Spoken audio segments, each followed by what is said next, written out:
नमस्कार. लोकसत्ताच्या सहज बोलता बोलता या उपक्रमात आपल्या सगळ्यांचं मनापासून स्वागत.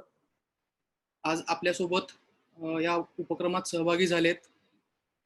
त्यांचा आतापर्यंतचा अनुभव आपल्याबरोबर शेअर करणार आहेत अभिनेते सुबोध भावे. मराठी चित्रपट, नाटक, सिनेमा या सगळ्या माध्यमांमध्ये अतिशय कसदार आणि दर्जेदार काम सुबोधनी केलेलं आहे. तर सुबोध, तुमचं या उपक्रमात स्वागत. धन्यवाद चिन्मय आणि धन्यवाद लोकसत्ता की या निमित्ताने सर्वांशी बोलण्याची संवाद साधण्याची संधी तुम्ही दिलीत. चिन्मय, आज आनंद असा होतोय की आत्ताच मला त्यांचा फोन आला. सिक्कीमचे माजी राज्यपाल आणि साताऱ्याचे खासदार माननीय श्रीनिवास पाटील सुद्धा आजच्या चर्चेत. वा वा, फारच मस्त. या कार्यक्रमात आपल्याबरोबर प्रेक्षक सहभागी झालेले आहेत. ते आपल्या राज्यातले आहेत, भारतभरातले आहेत आणि परदेशातले सुद्धा आहेत. तर प्रेक्षकांकडनं आपल्याला काही प्रश्न येतील, तेही आपण घेणार आहोत. पण आपण आता प्रत्यक्ष कार्यक्रमाकडे फार वेळ न घालवता सुरुवात करूयात, जेणेकरून आपल्याला जास्त वेळ या गप्पा रंगवता येतील. येस. तर पहिला प्रश्न असा की तू सायन्स बॅकग्राऊंडचा विद्यार्थी, अचानक एकदा असं काहीतरी झालं की तू ज्या कॉलेजमध्ये शिकत होतास ते कॉलेज सोडलंस आणि एका आंबेडकर कॉलेज नावाच्या अप्रसिद्ध कॉलेजमध्ये गेलास पुण्यातल्या. नंतर ते वर्ष पूर्ण झालं, तिकडनं तू थेट गेलास सिम्बायोसिस मध्ये, जे प्रसिद्ध आहे कॉस्मो कॉलेज म्हणून.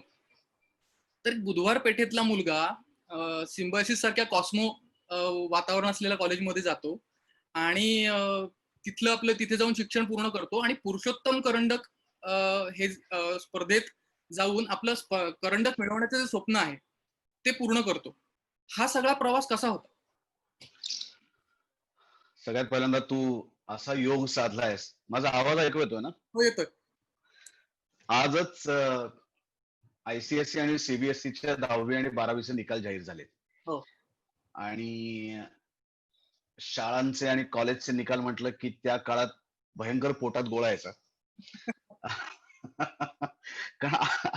आपल्याला किती पडणार हे माहिती होतं, पण आई बाबांच्या डोळ्यासाठी त्यांनी बघितलेल्या स्वप्नांसाठी म्हणून एक धडकी भरायची छातीत. तर 12वी सायन्सला माझे 3 विषय राहिले आणि मग आम्ही मित्रांनी एक चर्चा केली सगळ्यांनी एकत्र बसून आणि त्याच्यात आमच्या असं लक्षात आलं की आता मार्च नंतर आपण परत ऑक्टोबर देणार, ऑक्टोबर नंतर आपण परत पुढच्या वर्षी मार्चची परीक्षा देणार आणि एवढं करून आपल्याला काही सायन्स मध्ये रस निर्माण होईल याची खात्री नाही. त्याप्रमाणे आम्ही सगळ्यांनी असं ठरवलं, तुलनेने त्या काळात सोपं म्हणून गंटलं गेलेलं कॉमर्स आपण निवडावं की जेणेकरून आपण पास तरी होऊ. मग आम्ही सगळ्यांनी सायन्स वरनं आम्ही कॉमर्सला शिफ्ट झालो. 11वी पास झालो होतो सायन्स, त्यामुळे 11वी पासच्या ह्याच्यावर सायन्स मधनं कॉमर्सला जाता येतं, कॉमर्स मधनं सायन्सला जाता येत नाही. ही एक सोय असल्यामुळे आम्ही सगळे सायन्स मधनं कॉमर्स आलो. मग 12वी ऍडमिशन कुठे मिळणार? तर माझी आत्या तेव्हा डॉक्टर बाबासाहेब आंबेडकर यांच्या नावाने पुण्यात नानापेठ भवानीपेठ या एरियामध्ये, जिथे क्वार्टर गेट नावाचा एरिया पुण्यातला फेमस आहे, तिथे बाबासाहेब आंबेडकरांच्या नावाने कला आणि वाणिज्य महाविद्यालय होतं. तर त्या महाविद्यालयात आम्ही सर्वांनी प्रवेश घेतला. बर, पुण्यात जे राहिले त्यांना माहिती असेल की पुणे दर 5-5 मिनिटानंतर बदलतं. पुण्याची भाषा, पुण्याचं वागणं हे सगळं, पुणे म्हणून जरी त्याचा एक स्वभाव असला तरी सुद्धा ते सगळं बदलतं.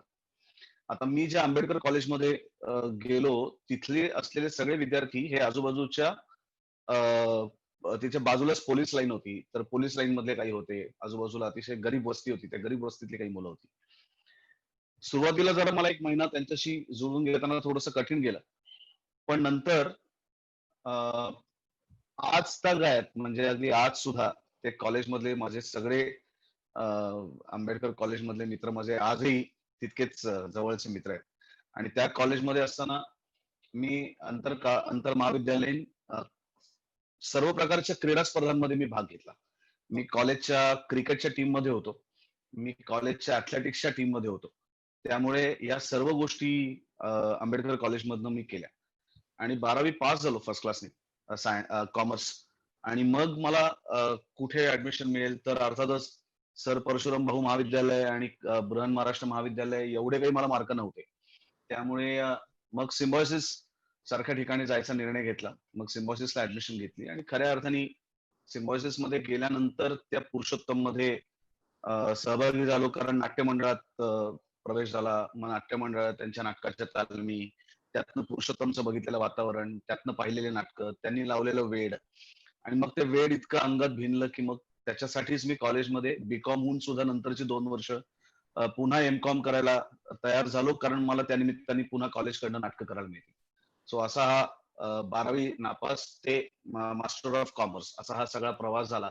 पण त्याच्यात मध्ये नाटक आलं आणि त्या नाटकाने मात्र वेगळं वळण संपूर्णपणे दिलं.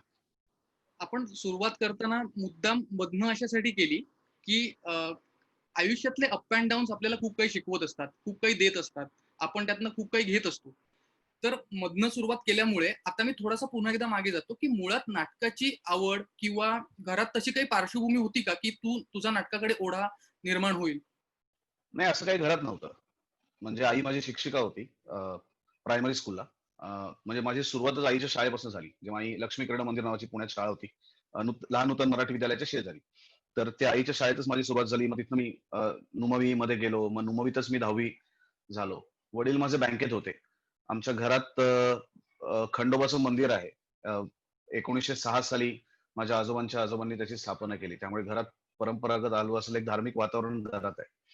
माझे आजोबा बिल्डिंग कॉन्ट्रॅक्टर होते आणि मग नंतर संपूर्णपणे देवळाची जबाबदारी सांभाळायचे. माझे आजी आणि आजोबा मग ते देऊळ सांभाळायचे. त्यामुळे असं काही घरात नाटकाचं वातावरण नव्हतं. आई माझी पेटी वाजवत असे. कारण शाळेत असल्यामुळे त्यांना शाळेत शिकवणाऱ्या शिक्षकांना ते स्नेहसंमेलनासाठी वगैरे ते सगळं आई करत असे. पण अशी काही घरात कोणी नाटकात काम केलंय वगैरे असं काही आमच्याकडे नव्हतं. खरं म्हणजे सुट्टीच्या काळातच 6वी-7वी च्या काळात मे महिन्याच्या सुट्टीमध्ये बरीचशी आता जशी अनेक वर्कशॉप्स असतात लहान मुलांची, तशी तेव्हाही काही शिबिरं भरायची आणि त्याच्यात नाट्यसंस्कार कला अकादमी ज्याचे प्रकाश पारखी आमचे सर आहेत. तर ते अनेक वर्ष बालनाट्याची चळवळ पुण्यात आता जवळ-जवळ 40 वर्ष होऊन गेली सर ती चळवळ चालवत आहेत. तर त्यांचंच शिबिर होतं उन्हाळी आणि 15 दिवसांचं शिबिर. तर त्या घरात बसून मुलगा दंगा करणार त्याच्यापेक्षा तो शिबिरात घातलेला बरा. म्हणून वडिलांनी आमच्या त्या शिबिरात माझं नाव घातलं. त्या शिबिरात असताना पहिल्यांदा नाटकाची ओळख झाली. म्हणजे नाटकाच्या सगळ्या अंगांची ओळख झाली, की नाटकात कुठली-कुठली अंग असतात, नाटक म्हणजे काय, नेपथ्य काय, प्रकाश काय, अ, रंगभूषा, वेशभूषा म्हणजे काय, या सगळ्यांची ओळख झाली. पण असं काही त्या 15 दिवसाच्या शिबिरानंतर जे एक नाटक त्या सगळ्या मुलांचं बसवण्यात येतं. तर अशा एका नाटकात अनेक मुलं असल्यामुळे आमची खूप नाटकं तेव्हा व्हायची संस्थेची.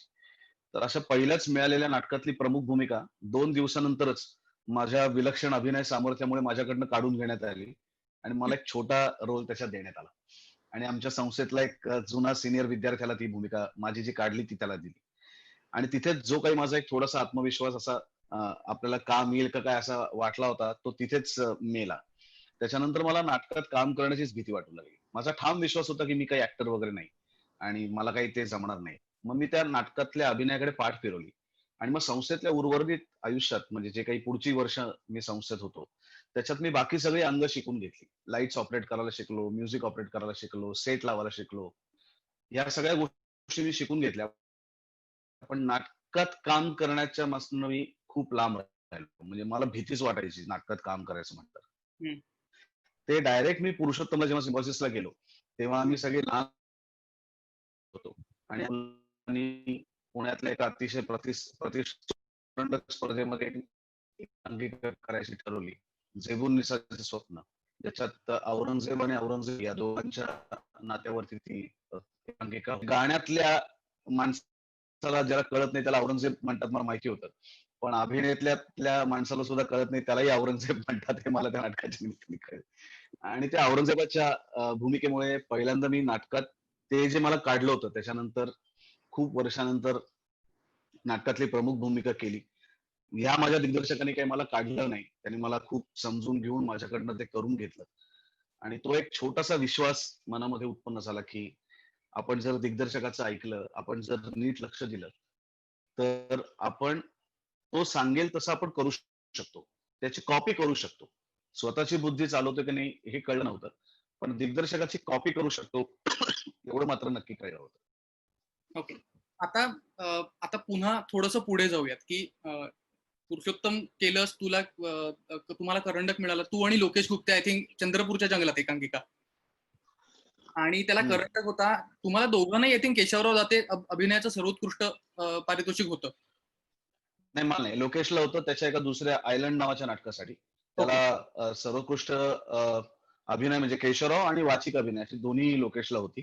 मला चंद्रपूरच्या जंगलात माझ्या नाटकात तेव्हा पुरुषोत्तमच्या नाटकात लोकेश नव्हता. ओके. अमित जोशी होता माझ्याबरोबर हां. आणि तेव्हा मला दिग्दर्शनाचं मिळालं होतं आणि मला सर्वोत्कृष्ट वाचिक अभिनयाचं मिळालं होतं. हं. आणि आम्हाला सर्वोत्कृष्ट प्रायोगिक एकांकिकेचा जयराम हर्डीकर करंडक मिळाला होता आणि आमच्या कॉलेजलाच जवळजवळ 8-9 वर्षानंतर हं. करंडक मिळाला होता. ओके. आता आता हे कॉलेजचा टप्पा, पुरुषोत्तम करंडक मिळवण्याचं स्वप्न इथपर्यंत आपण आलो. आता थोडंसं पुढे जाऊ. तुझं एम.कॉम झालं आणि एकीकडे नाटक करण्यासाठीची धडपड सुरू होती आणि त्याच वेळेला तू एका कंपनीमध्ये मार्केटिंगचं काम करत होतास.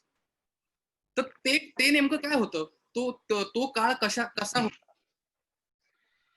बी.कॉम नंतर मी असं ठरवलं, की आता आपल्याला जर नाटकात काम करायचं असेल, म्हणजे कॉलेजच्या सुद्धा आणि हौशी रंगभूमीवर काम करायचं असेल. कारण तेव्हा असं होतं डोक्यात, की नाटकातनं पैसा नाही कमवायचा. म्हणजे आपण नाटकात काम करायचं, पण हौस म्हणून करायचं. पण आपलं करिअर वेगळ्या क्षेत्रात करायचं. आणि बी.कॉम नंतर मी अनेक गोष्टी डोक्यात आल्या. मला तेव्हा एम-पी-एस-सी व्हायचं होतं, यू-पी-एस-सीची परीक्षा द्यायची होती. मला एम-बी-ए करायचं होतं. मला पोलिसमध्ये जायचं होतं. अशा खूप मला वेगवेगळ्या गोष्टी रोज डोक्यात यायच्या. एमबीएची परीक्षा पण मी दिली होती. एंट्रन्स एक्झाम दिली होती. एमपीएससी, यूपीएससीचे फॉर्म आणले होते, पण त्याच्या पुढे काही तसं घडलं नाही. ते करतानाच मला असं विचार आला, की यार हे केलं तर माझं सगळंच जाईल. त्यापेक्षा मी एम-कॉम करतो म्हणजे मला नाटकात काम करायला मिळेल. मग मी ते एम-कॉम करायचं ठरवलं आणि मग साइड बाय साइड नाटक करायचं ठरवलं. पण मग असं वाटलं, की आता आई-बाबांनी खूप माझ्या मूर्खासारख्या निर्णयाला सतत पाठिंबा दिला आजपर्यंत. हं. तर आता आपण जे काही रोजचा आपला पॉकेट मनी येतो, तो आईकडे, बाबांकडे नको मागायला. आपण आपला खर्च स्वतःचा स्वतः आता करूया. आणि मग त्याच्यासाठी म्हणून मी वेगवेगळ्या ठिकाणी नोकरी करायला सुरुवात केली. जवळ-जवळ मी त्या 2 वर्षाच्या काळात, एम-कॉमच्या काळात मी 5-6 ठिकाणी नोकरी केली असेल. अ, बजाज ऑटो फायनान्स लिमिटेडमध्ये 2 महिने होतो. लार्सन अँड टुब्रोमध्ये 1 महिना त्यांचं ते नवीन प्रॉडक्ट आलं होतं ते विकायचं काम केलं. मग फोरस्केअरवाल्यांची एक सिगारेट आली होती तेव्हा नवीन, ओरिजिनल्स नावाची बाजारात. तर ती देखील पानपट्टीवर जाऊन विकायचं काम केलं. त्याच्यानंतर अ, आमची राज ठाकरेचे तेव्हा चालू केली होती. तर त्या शिवोद्योग सेनेत 2 महिने मी मार्केटिंगचं काम केलं. मग त्यांच्याच एका कन्स्ट्रक्शन कंपनीत विजयराज नावाची एक कंपनी होती. तिथे मी 6 महिने मार्केटिंगचं काम केलं. मग त्याच्यानंतर मी IBMचा एक ई-कॉमर्सचा कोर्स केला मधल्या काळात. मग पुण्यामध्ये एक इनिका टेक्नॉलॉजीज नावाची एक सॉफ्टवेअर कंपनी होती. त्यांच्याकडे ती माझी शेवटची नोकरी. तिथे 6 महिने मी मार्केटिंगचं काम केलं आणि त्याच्यानंतर त्या नोकरीला आणि सर्वच नोकऱ्यांना आयुष्यभर रामराम ठोकून पूर्णपणे इकडे आलो. पण तोपर्यंत नाटकात काम करत होतो. म्हणजे थिएटर अकॅडमीमध्ये मी होतो. थिएटर अकॅडमीकडनं तेंडुलकरांचं सफर नावाचं दीर्घ त्याचं बाहेर पडलो. मग आम्ही संस्था आम्ही चालू केली.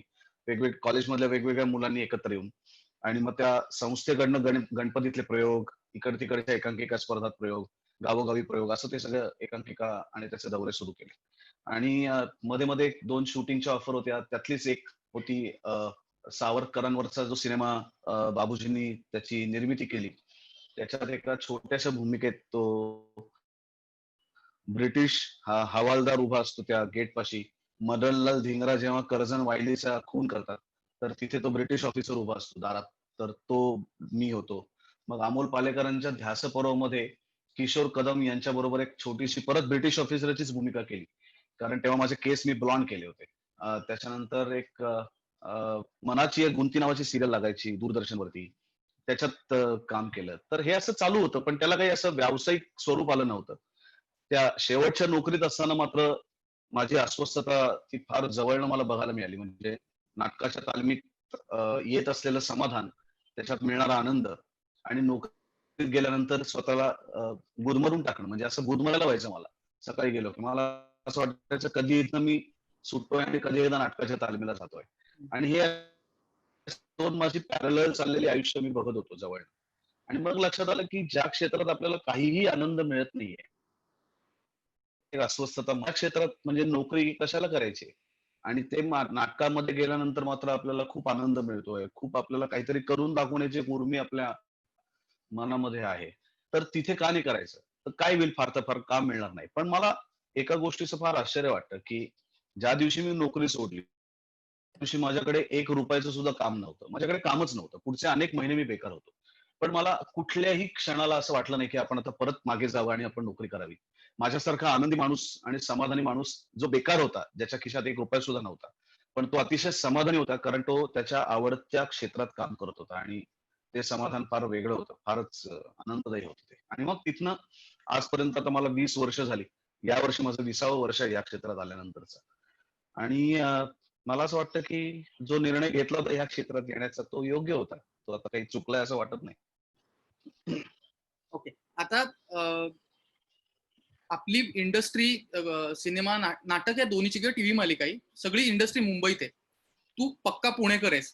बुधवार पेठेतला पेठकरी म्हणावा इतका स्वच्छ पुणेकर तू आहेस. तर मग आपला कम्फर्ट झोन सोडून मुंबईत जाऊन एका इन्सिक्युअर वातावरणात आपण करिअर करू शकू, हा कॉन्फिडन्स कुठून आला? कॉन्फिडन्स नव्हताच मला जेव्हा सुरुवातीला या क्षेत्रात येण्यासाठी मी 2 माणसांचे सल्ले घेतले. एक आमच्या चंद्रपूरच्या जंगलात विक्रम वाटवे आणि दुसरे त्या काळात मी ज्यांच्या अतिशय जवळ होतो, ते प्रख्यात साहित्यिक विजय तेंडुलकर. हम्म. तर विक्रम म्हटला, "तुला काहीच काम करायला प्रॉब्लेम नाहीये. फक्त तुला मुंबईत यायला लागेल." तर मला काही विक्रम आवडला नाही. कारण त्यांनी मला मुंबईत यायचा सल्ला दिला. आणि तेंडुलकर मला म्हटले, की "खरं तर तू व्यावसायिक अभिनेता म्हणून काम करू नकोस, कारण इकडे पैसे मिळत नाहीत. त्यापेक्षा तू हाऊस म्हणूनच काम कर." तर तेही मला काही पटलं नाही, कारण तोपर्यंत माझा मनाचा निर्णय झाला होता. या क्षेत्रात जर काम करायचं असेल, तर मुंबईत काम केल्याशिवाय पर्याय नाहीये. म्हणजे माझ्या व्यावसायिक अभिनेत्याच्या कारकिर्दीची सुरुवात पुण्यातच झाली. म्हणजे माझं पहिलं काम अ, मांडेशी माणसं या व्यंकटेश सीरियल मी व्यंकटेश माडगूळकरांची भूमिका करत होतो. त्याचा पायलट एपिसोड आम्ही केला, पण तो काही पास झाला नाही. झेल्या नावाची त्यांची गोष्ट आहे, त्याचा पायलट एपिसोड आम्ही केला. मग तो काही पास झाला नाही. मग आनंद माडगूळकर म्हणले, की "आता तू करतोस आहेस हे काम, तर आता गीत रामायण नावाची आमची मालिका सुरू झाली आहे. त्याच्यात तू प्रभू श्री रामचंद्राची भूमिका का नाही करत?" तर बेकारच होतो ना. मग ती केली. ते सगळं शूटिंग तेव्हा पुण्यातच होतं. त्याच दरम्यान संजय सुरकर आणि स्मिता तळवलकर यांच्याशी ओळख झाली आणि पेशवाई नावाची त्यांची मालिका चालू होती. तर तेव्हा ती पण पुणे आणि भोर मध्येच चालू होती. त्यामुळे त्याच्यात मी पहिल्या बाजीरावाची भूमिका केली. तर हे सगळं पुण्यात चालू होतं आणि मग तोपर्यंत लोकेश, प्रसाद ओक हे सगळे माझ्या आधीची सगळी मंडळी मुंबईत आली होती आणि अ, तेव्हा लोकेशला भेटायला मी आलो आणि उपेंद्र लिमये मला भेटला आणि उपे म्हणला, "पटकन पळत-पळत जा. आभाळ मायाचं कास्टिंग चालू आहे." आणि मी धावत-धावत त्या निर्मात्यांच्या ऑफिसमध्ये गेलो. मग तिथनं सेटवरती गेलो. दिग्दर्शक मंदार देवस्थळी होते, त्यांना भेटलो आणि आभाळ मायाचं कास्टिंग झालं आणि मग आभाळ मायानंतर माझ्या लक्षात आलं, की मुंबईतच आपल्याला राहायला पाहिजे. कारण त्याच्याशिवाय पर्याय नाही आणि मग मुंबईतली एक कामं मिळत गेली. दामिनी असेल, रिमझिम असेल, या सगळ्या सीरियल्स होत्या. अ, मग त्या काळात माझं नाटक पुण्यातलं चालू होतं, पण मुंबईतलं नाटक सुद्धा मला मिळालं, कळायला लागल्या जेव्हा. आणि मग तो पहिली 2-3 वर्ष मी अपडाऊन केलं, पुणे-मुंबई, पुणे-मुंबई. मग ते जरा जास्त व्हायला लागलं आणि मग मात्र कायमस्वरूपी मुंबईत सेटल व्हायचा निर्णय घेतला.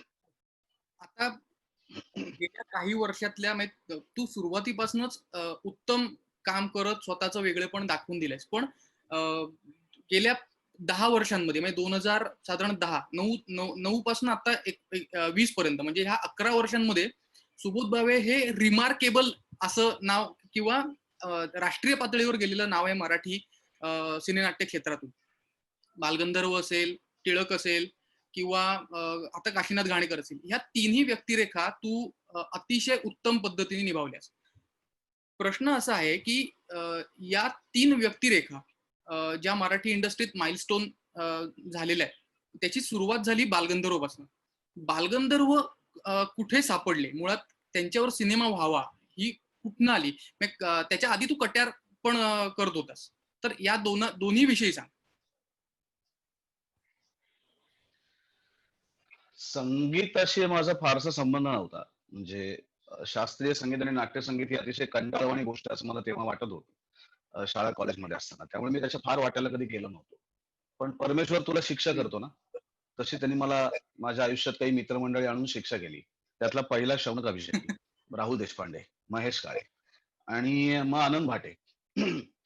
तर शौनकशी ओळख झाल्यानंतर हळूहळू नाट्यसंगीत आणि क्लासिकलकडे बघण्याचा दृष्टिकोन बदलला. त्या काळात मी आणि शौनक असायचो आणि त्यांनी खूप ऐकवलं, भरपूर ऐकवलं. त्याच्या भारतही गायक आता जर लावला गाण्याकडे बघण्याचा आणि मी हळूहळू कारण तेव्हा आपण जरी अभिनयाच्या क्षेत्रात आपल्या आवडत्या क्षेत्रात काम करत असलो तरी सुद्धा आपली सुद्धा काही दुःख असतात की आपल्याला हवा तसा रोल मिळत नसतो. मग आपल्याला ग्लॅमर मिळत नसतं, पैसा मिळत नसतो. तर ही दुःख असतातच आणि आपण सुद्धा त्यातनं आपली नेमकी वाट कुठली ती आपण सुद्धा शोधत असतो. कलाकार म्हणून मला नक्की काय करायचंय? म्हणजे अभिनय करायचा ही गोष्ट तर खरीच आहे. पण कशा प्रकारचं कलावंत मला व्हायचंय आणि ते काही सापडत नव्हतं आणि त्याच काळात शौनकमुळे मी अभिषेकी बुवांचं गाणं ऐकायला लागलो. अभिषेकी बुवांचं गाणं ऐकता ऐकता मी हळूहळू उस्ताद आमिर खान साहेबांचं गाणं ऐकायला लागलो आणि ह्या दोघांना गुरु याचं कारण की जी एक अस्वस्थता कलाकाराच्या मनात असते म्हणजे आपण काम जरी करत असलो तरी कशा प्रकारचं काम आपल्याला करायचं आहे ही जरा त्याची दिशा सापडत नसते आणि अभिषेकी बुवांच्या गाण्यानी आणि आमिर खान साहेबांच्या गाण्यानी मला माझी दिशा दाखवली की आपल्याला कशा प्रकारचं काम करायचंय. आपल्याला अभिनेता म्हणून जरी जगत असलो तरी आपला अभिनयाची वाटचाल काय पद्धतीने असावी त्याची दृष्टी मला या दोघांनी दिली आणि मग तो जो अभिनयातला अट्टहास असायचा की आता माझा अभिनय बघा तो हळूहळू माझ्या कामामधनं आपला अभिनय दाखवण्याचा जो कल होता तो न दाखवता आपला अभिनय अभिनय नाहीये आणि ती एक सेवा आहे, ती एक समर्पक वृत्ती आहे आणि कलेचं काय म्हणूया जसं अभिषेकी बुवा आणि आमिर खान साहेबांच्या गाण्यात आढळतं की त्याच्यात कुठेही आता तुम्हाला काहीतरी मी विलक्षण करून दाखवतो असा अट्टहास नाहीये. अतिशय सहज समर्पक वृत्तीने केलेली गाण्याची जशी सेवा आहे, तशीच ती माझ्या कामात यावी या प्रयत्नांनंतर पुढचं काम घडलं आणि मग त्याच्यात आधी कट्यार काळजात घुसली हे नाटक मला राहुलने विचारलं. मग या नाटकाच्या निमित्ताने संगीत रंगभूमीशी माझा परिचय झाला. मग त्या नाटकाच्या दरम्यान ज्या सगळ्या चर्चा चाललेल्या असतात, त्या सगळ्या चर्चांमध्ये संगीत रंगभूमीवरची एक-एक रत्न मला कळत गेली. मग ते बालगंधर्व असतील, दीनानाथ मंगेशकर असतील, केशवराव भोसले असतील, देवल मास्तर असतील, त्याच्यानंतर किर्लोस्कर असतील, खाडिलकर असतील आणि हे सगळं करत करत म्हणजे कट्यार नाटकाचा शुभारंभ झाला आणि त्याच्यानंतर माझ्या एका सिनेमाच्या शूटिंगला म्हणजे हापूस चित्रपटाच्या शूटिंगला मी कोकणात गेलो आणि 4-5 दिवसानंतर नुसता बसलो होतो. शॉटला वेळ होता आणि माझ्या तर मृणाल देशपांडे तिला म्हणतोय का वाचायला? ती म्हणली थांबा देते मी आणि म्हणून एक संगीताबद्दलचा माझा दृष्टिकोन बदलल्यामुळे ते पुस्तक मी पटकन वाचायला घेतलं. हेच जर कदाचित आधी माझ्या हातात पडलं असतं तर मी चुकूनही वाचलं नसतं. आणि ते पुस्तक मी उघडलं आणि ते पुढच्या 3-4 तासात मी ते अख्खच्या अख्खं मोठं पुस्तक आहे. पण माझा वाचनाचा स्पीड भयानक आहे.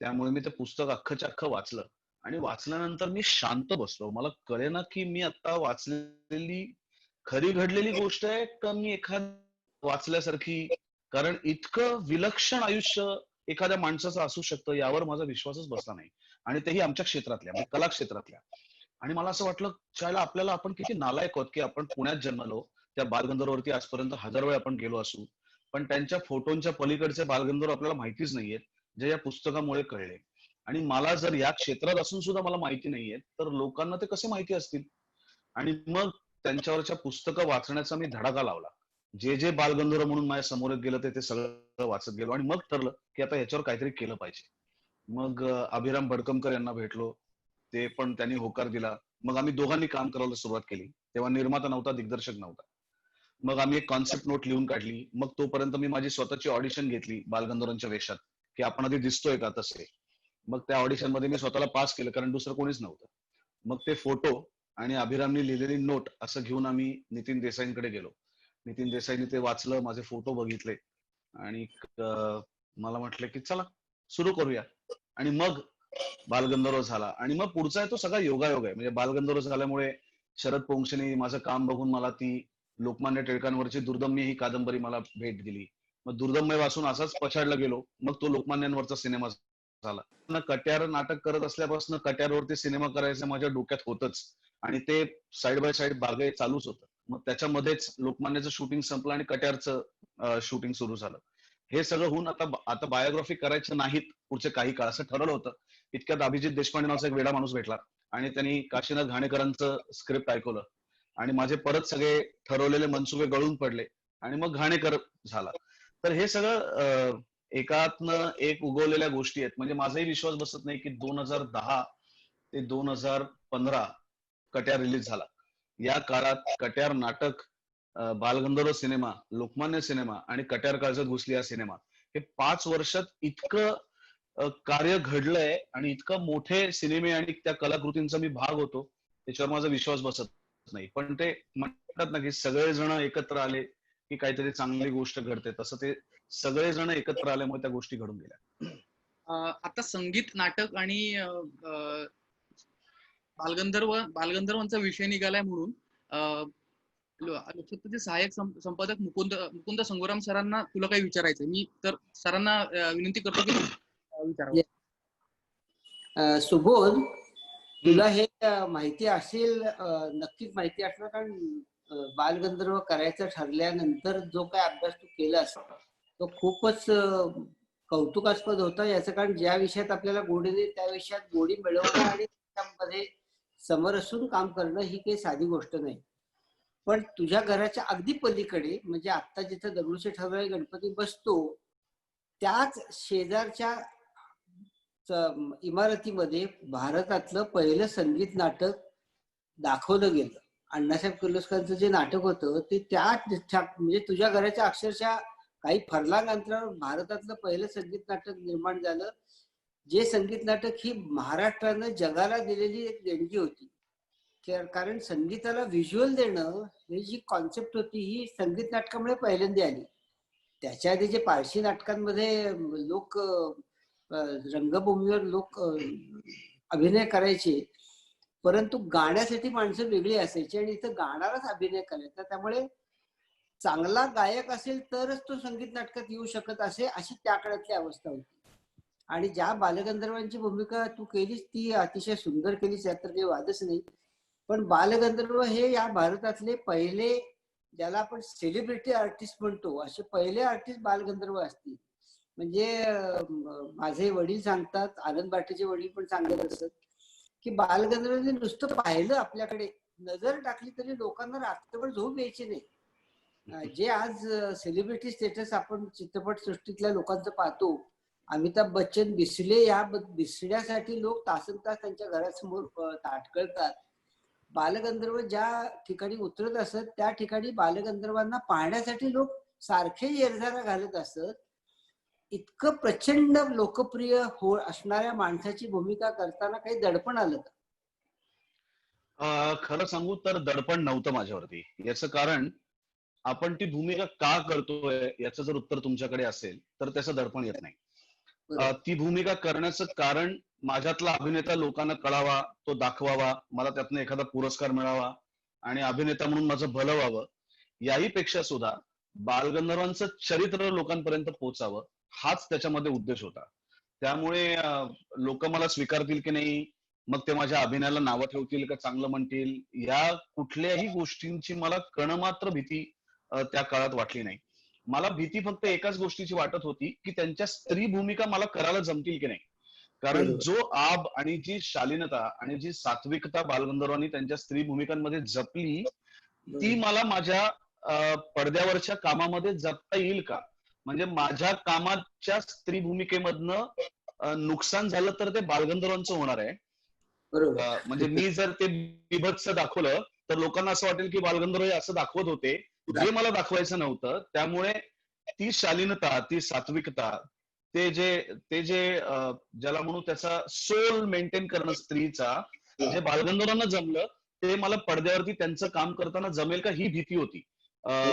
पण त्यांचं काम करायला जमेल की नाही ही भीती नव्हती. चिन्मय,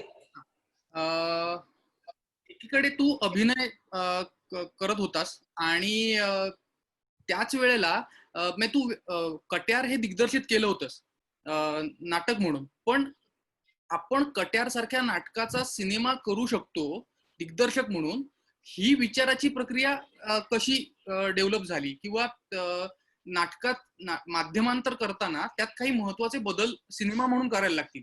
सो ही सगळी प्रोसेस कशी होती? कट्यार नाटक जेव्हा त्याचं तालमी चालू होत्या, तर त्या तालमींमध्येच मला असं वाटायचं की दार्वेकरांनी चुकून हा विषय नाटकात मांडलाय. तो खरं तर सिनेमाचा विषय म्हणजे, आणि मुळात मला स्वतःला वैयक्तिक सुबोध भावे म्हणून मला परिकथांमध्ये रमायला भयंकर आवडतं. मला मला फेरी टेल्स खूप आवडतात, म्हणजे त्या वाचायला बघायला सुद्धा आणि त्याच्यासारखं काहीतरी काम करायला सुद्धा. दुर्दैवाने आपल्याकडे मराठीत तशा प्रकारच्या गोष्टी होत नाहीत, आणि कट्यार सारखी एक अप्रतिम फेरी टेलच आहे ती. म्हणजे तो जरी दोन गायकांचा वगैरे झगडा असला तर तो गाणाऱ्यांच्या दृष्टीने आहे, माझ्यासाठी ती फेरी टेल आहे. कारण एक ज्याला गाण्याचं ओ का ठो कळत नाही असा एक छोटा मुलगा गावातला, एक अतिशय गाण्यामध्ये नावाजलेलं पंडितजींसारखं नाव, एक तितकेच मोठे गायक असून सुद्धा सातत्याने मानहानी पत्करावे लागलेले खान साहेब, त्यांच्या दोन मुली, तो राजा, आणि मग त्या सदाशिवचं तिथे, असं ते सगळं म्हणजे माझ्यासाठी ती एक परिकथा होती. माझ्यासाठी तो गाण्यापेक्षा सुद्धा परिकथेचा पिक्चर जास्त होता. आणि त्यामुळे तो सिनेमा करायचा हे नाटक करत होतो तेव्हापासून माझ्या डोक्यात होतं. बरं, तो दिग्दर्शित करावा म्हणून मी मराठीतल्या काही नामवंत दिग्दर्शकांना सुद्धा त्या काळात विचारलं. म्हणजे असं नव्हतं की पहिल्या प्रथम मी तो निर्णय घेतला. मी त्यांना विचारलं की कट्यार वाचलेत का? त्याचं उत्तर नाही आलं. मग पाहिलेत का? नाही. मग वाचा, कारण त्याच्यावर अतिशय उत्तम, माझं कन्व्हिक्शन डे वन पासून होतं की हा सिनेमाचा विषय आहे. आणि मग कोणीच तयार होईना, पण कट्यार तर सिनेमा तर करायचा होता. मग म्हणलं आता चला, आता ह्या विषयाची जर मातीच करायची असेल तर ती आपणच करूया. मग मी तो दिग्दर्शक म्हणून उभं राहण्याचा निर्णय घेतला. आणि मी जरी असिस्टंट डिरेक्टर कोणाकडे कधी काम नाही केलं, किंवा मी काही सिनेमा या अंगाचा काही अभ्यास मी काही केला नव्हता, पण तरी सुद्धा सिनेमात मी काम करत होतो. आणि तो विषय माझ्या इतक्या जवळचा, असा क्लोज टू हार्ट होता की मला माहिती होतं की मला सिनेमामधनं काय मांडायचंय.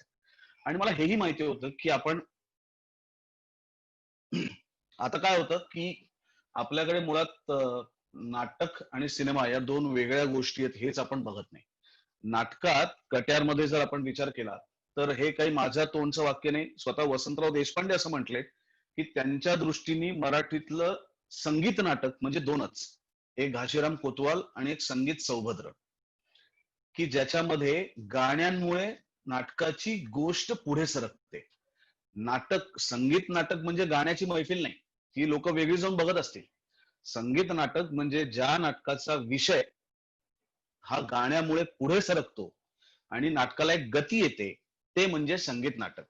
आपल्याकडे कट्यारमध्ये सुद्धा त्या गाण्यांमुळे काही नाटकाचा विषय नाही पुढे सरकत, नाटकात म्हणतोय मी.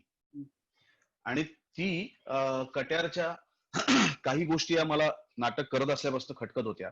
एकतर त्या सदाशिवचं अतिशय बाळबोध असणं, जन्मजातच गायक असल्यासारखं त्यांनी वागणं, काही काही त्याच्यात जे ड्रामॅटिक गोष्टी नाटकात आहेत तर त्याच्याविषयी माझी स्वतःची एक अतिशय विरोध होताच पहिल्यापासून. पण दिग्दर्शक म्हणून मी दार्वेकरांनी लिहिलेल्या नाटकात बदल करू शकत नव्हतो, पण सिनेमा हा माझा होता. मी त्याची फक्त कथावस्तू घेतली होती. आणि परत मी सांगतो की कट्यार सिनेमा हा कट्यार नाटकावरती नाही. कट्यार सिनेमा हा कट्यार नाटक ज्या गोष्टीवरनं दार्वेकरांनी लिहिलं त्या नाटकाच्या ओरिजिनल गोष्टीवरनं कट्यार सिनेमा केलेला आहे. त्यामुळे नाटकाची चिरफाड केली, नाटक बदललं, नाटकात असं नव्हतंच असं म्हणण्याला काही अर्थ नाहीये. कारण कट्यार नाटक ही वेगळी स्वतंत्र कलाकृती आहे आणि कट्यार सिनेमा हा एक वेगळा स्वतंत्र त्याच गोष्टीचा वेगळा आविष्कार आहे. आणि ते करताना काही काही गोष्टी बदलायच्या डोक्यात होतच. पहिली गोष्ट म्हणजे नाटकात गाणी जरी काही करत नसली तरी सुद्धा सिनेमातल्या प्रत्येक गाण्यामध्ये काही ना काहीतरी घडलं पाहिजे, गोष्ट पुढे गेली पाहिजे. त्यामुळे सिनेमात तू बघितलंस तर सिनेमात 21 गाणी आहेत. पण मला नाही वाटत की कुठल्या गाण्याला लोक उठून बाहेर गेली असतील, कारण ते प्रत्येक गाणं सिनेमाच्या कॅरेक्टरमध्ये एक परिवर्तन करतं किंवा गोष्ट पुढे नेतं, काहीतरी एक उद्दिष्ट ते गाणं साध्य करतं.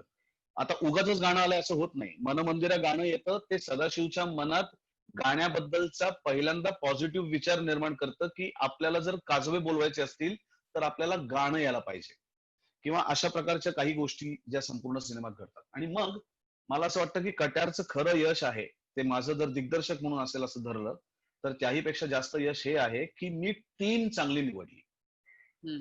माझा माझा संगीत दिग्दर्शक शंकर एहसान लॉय आणि हम्म. अभिषेकी बुवांचं नाटकातलं गाणं असं एकत्र करणं ही कल्पना सुचली असं असेल तर हो, ते माझं श्रेय आहे. प्रसाद सुतार सारखा उत्तम VFX मधला माणूस निवडणं ती माझी श्रेय आहे. सुधीर पळसाणे सारखा अप्रतिम सिनेमॅटोग्राफर निवडणं ते माझं श्रेय आहे. प्रकाश कपडियांसारखा हिंदीमध्ये ज्यांनी आजपर्यंत खूप काम केलंय अशा सारखा एक स्क्रीन प्लेला आणि डायलॉगला माणूस निवडणं, तर मला असं वाटतं की प्रकाशभाईंमुळे कट्यार मराठीच्या बंधनातनं भारतीय पातळीवरती जाऊन पोहोचलं. बरोबर. तर ही जी सगळी टीम आहे माझी, ही टीम निवडण्याचं कसब माझं होतं, त्याचं कास्टिंगचा विचार माझा होता. बाकी दिग्दर्शनाचं म्हणशील तर मी अजूनही म्हणतो की मला दिग्दर्शनातलं काही येत नाही, पण मला टीम निवडता येते, मला टीम बांधता येते. ते माझं श्रेय असेल तर हो, ते मी घ्यायला तयार आहे. कारण शंकरजींनी पंडितजी असावं याच्या पाठीमागे माझा एक विचार होता. सचिनजींनी खाँसाहेब करावं याच्या पाठीमागे पण विचार होता. ते काहीतरी लोकांना चमकदार काहीतरी दाखवणं त्याच्यासाठी ते केलं नव्हतं, तर त्याच्या पाठीमागे काहीतरी एक विचार होता, म्हणून त्यांचं कास्टिंग झालं. आणि मला असं वाटतं की या सगळ्या ज्या कट्यारच्या टीम मध्ये असलेली सगळ्या जी व्यक्तिमत्व होती, त्या सगळ्यांची रिस्पॉन्सिबिलिटी मी त्यांना देऊन टाकली होती. मी पहिल्या दिवशी वाचन केलं तेव्हा मी सांगितलं की हा सिनेमा जर अत्यंत घाणेरडा झाला आणि तो पडला तर त्याची सर्वस्वी जबाबदारी माझी आहे, पण हा जर चालला आणि त्याचं कौतुक झालं तर ते आपल्या सर्वांचं आहे. अपयश स्वीकारायला मी एक पाऊल सगळ्यांपेक्षा पुढे झालो आणि मला असं वाटतं की सगळेजण माझ्या टीम मधले त्यांनी त्या सिनेमाला स्वतःच मानलं आणि त्यांनी स्वतःच मानल्यामुळे कट्यार सारखा सिनेमा निर्माण झाला की त्याच्यावर अनेक समीक्षकांनी टीका केली असेल, पण मी त्याच्यात लक्ष देत नाही. माझ्यासाठी महत्वाचं हे आहे की आज 1.5 ते 2 वर्षाच्या लहान मुलाला सुद्धा अभिषेकी बुवांचं घेई छंद माहिती होतं. आणि ही जी नाट्य संगीताची, भारतीय शास्त्रीय संगीताची जी तुटलेली नाळ होती, ती पुन्हा आजच्या तरुणाशी बांधण्याचं, जोडण्याचं काम कट्यारनी केलं आणि याचा मला अभिमान आहे. मुलं गाणी गुणगुणायला लागली कट्यारची. हो. आणि आता कट्यारच्या अनुषंगाने पुढे एक पाऊल गेलास आणि लेखकही झालास. पुष्पक विमान या सिनेमाची तू कथा लिहिलीस. आपल्याला प्रेक्षकांचे प्रश्न खूप येत आहेत, खूप उत्तम प्रतिसाद आहे, खूप प्रश्न येत आहेत. आपण त्यातले काही निवडक प्रश्न शेवटी घेणार आहोत. तर आता पुन्हा पुष्पक विमानकडे. तू पुष्पक विमानच्या निमित्ताने तू लेखकही झालास, चित्रपटाची कथा तू लिहिलीस, पण ती कथा लिहिण्यामागे एक गोष्ट आहे. तर ती गोष्ट काय आहे आणि ती खूप पर्सनल आहे तुझी. जे त्या सिनेमातलं एक वाक्य आहे, मला असं वाटतं ते वाक्य किती खरं आहे आणि ते आपल्या प्रत्येकाच्या बाबतीत आहे. त्या सिनेमात आजोबा आणि नातवाच्या मध्ये एक वाक्य आहे. आजोबा नातवाला म्हणतात की माझ्या आयुष्यातला तू शेवटचा दोस्त, आणि नातवाला सांगतात की तुझ्या आयुष्यातला मी पहिला मित्र. तर जनरली आपल्या आणि आपल्या आजोबांमध्ये हेच नातं असतं किंवा आजी आणि आजोबांमध्ये, की आपल्या वडिलांपेक्षा किंवा आईपेक्षा सुद्धा आपल्याला आजी आजोबा जास्त जवळचे असतात. आपण त्यांच्याशी खूप पटकन जोडले जातो. माझ्या आयुष्यात माझ्या आजोबांचं स्थान खूप मोठं आहे. म्हणजे निरातिशय प्रेम माझ्या आजोबांकडनं मला मिळालं आयुष्यभर. आणि दुर्दैवाने लोकमान्य रिलीजच्या 2 दिवस आधी आजोबा माझे गेले, त्यामुळे त्यांना लोकमान्य नाही दाखवू शकलो मी. आणि माझी इच्छा होती की आजोबांना एकदा तरी विमानातनं प्रवास करून आणावा. पण जेव्हा आजोबा व्यवस्थित धडधाकट बाहेर चालते फिरते होते तेव्हा माझ्याकडे पैसे नव्हते, आणि जेव्हा आजोबा अंथरुणाला खिळले आणि तेव्हा माझ्याकडे पैसे यायला लागले. त्यामुळे ती जी आजोबांना विमान प्रवास करून आणण्याची इच्छा होती ती माझी तशीच राहिली.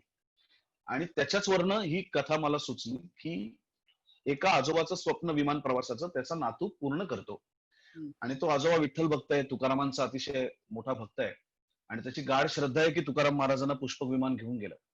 आणि फायनली विमान प्रवासात जाताना तेही पुष्पक विमानच त्यांच्यासाठी आहे, आणि तेही त्या विमानातनं सदेह वैकुंठाला जातात. सो ते आजोबांचं आणि नातवाचं एक उंदरा मांजराचं नातं असतं, तसं ते अतिशय गोड असं नातं येते, आणि त्या नात्यावरती मला काहीतरी करायचं होतं म्हणून ती कथा त्याची लिहिली. मला असं वाटतं की थोडासा माझा एक्सपिरियन्स अजून असता लिखाणातला तर ती कथा अजून मला चांगली रंगवता आली असती. ती कथा रंगवण्यात, कारण त्याचा जीव फार नव्हता त्या सिनेमाचा, त्याचा अतिशय छोटा जीव होता. तो लोकांना आवडला कारण त्याच्यात इमोशनल कंटेंट होता. मुळात नातंच इतकं गोड आहे आजी आजोबांचं, त्यामुळे तो लोकांना आवडला. पण तटस्थपणे जेव्हा मी कायमच माझ्या कलाकृतींचा विचार करतो, तेव्हा मला असं वाटतं की कथा म्हणून त्याच्यावर मी अजून थोडं काम करणं आवश्यक होतं. आता जेव्हा कदाचित पुढचं मी एखादं काहीतरी करीन, त्याच्यात मी कथा जर माझी असेल तर त्याच्यावर मी जास्त काम करेन. तुझ्या बोलण्यात मगाशी वाचनाचा खूप छान उल्लेख आला. म्हणजे तू खूप फास्ट वाचतोस, खूप वाचतोस.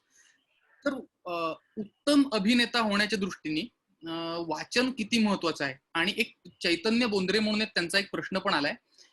मराठी साहित्यातल्या अनेक साहित्यकृतींच्या कलाकृती तयार होऊ शकतात. त्याबद्दल तुम्ही सिनेमासृष्टी अजून काही प्रयत्न करत आहे का? मराठी कलाकृती जागतिक पातळीवर अजून ठळकपणे दिसायला अजून काय करता येईल? सो साहित्याच्या अनुषंगाने त्यांचा हा प्रश्न आहे. त्याला जोडून माझाही एक प्रश्न आहे. तू ययाती, पती गेले ग काठेवाडी आणि रारंग ढांग आयकॉनिक तिन्ही या कलाकृती आहेत. तर याच्यावरती तू सिनेमा करण्यासाठी उत्सुक होता. सो तुझं वाचन हा कलाकृती म्हणजे साहित्यकृतींचं माध्यमांतर किंवा त्यांचा सिनेमा आणि ह्या 3 साहित्यकृती याच्या अनुषंगाने तू वाचनाच्या अनुषंगाने बोललास तर बरोबर. नाही, वाचन मी अभिनेता झालो म्हणून मी करायला लागलो असं नाहीये. वाचन मी लहानपणापासूनच करत होतो आणि त्याचं श्रेय माझ्या आई-बाबांचं आहे. कारण त्यांनी मला भरपूर वाचायला लावलं. अ, त्या काळात येणारी किशोर किंवा ठक-ठक किंवा कुमार सारखी मासिकं असतील किंवा सुहास शिरवळकर, बाबा अर्नाळकर यांच्या गूढ कथा असतील, तर ह्या तेव्हा जास्त आवडायच्या वाचायला. आणि जे मिळेल ते लायब्ररीतनं जाऊन सुद्धा खूप वाचायची सवय त्या काळात होती, लागली.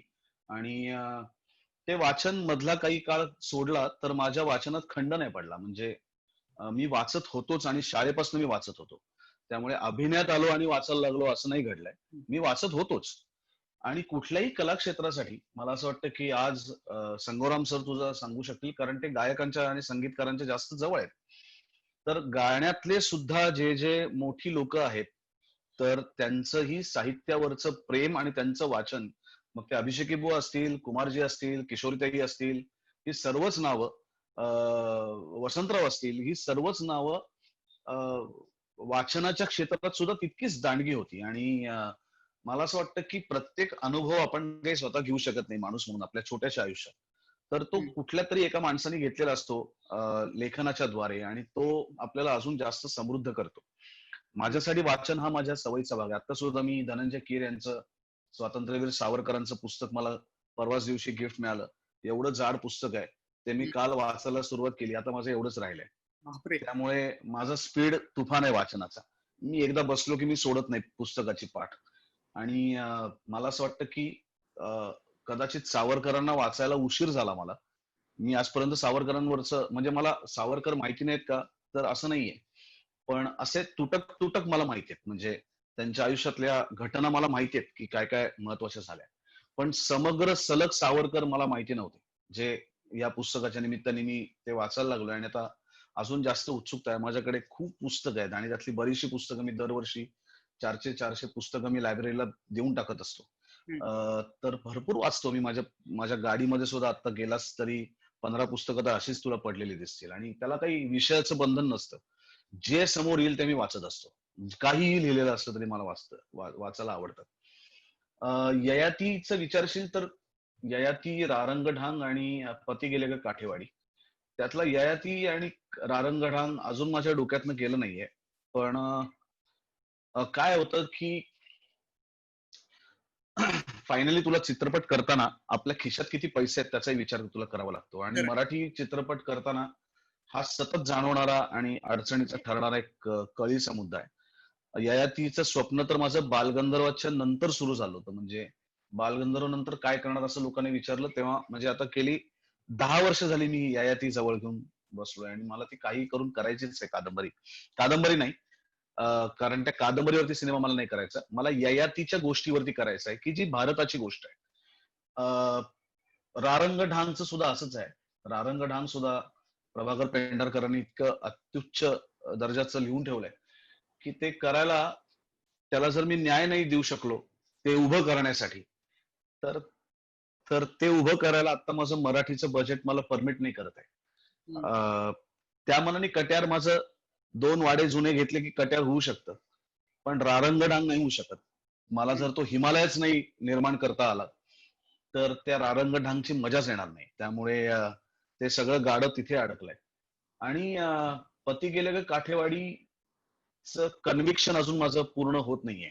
हम्म. नाटकातलं सिनेमात रूपांतर करताना एक जे गोष्टीवरती कन्व्हिक्शन लागतं तुमचं, हम्म. ते अजून माझं पूर्ण होत नाहीये.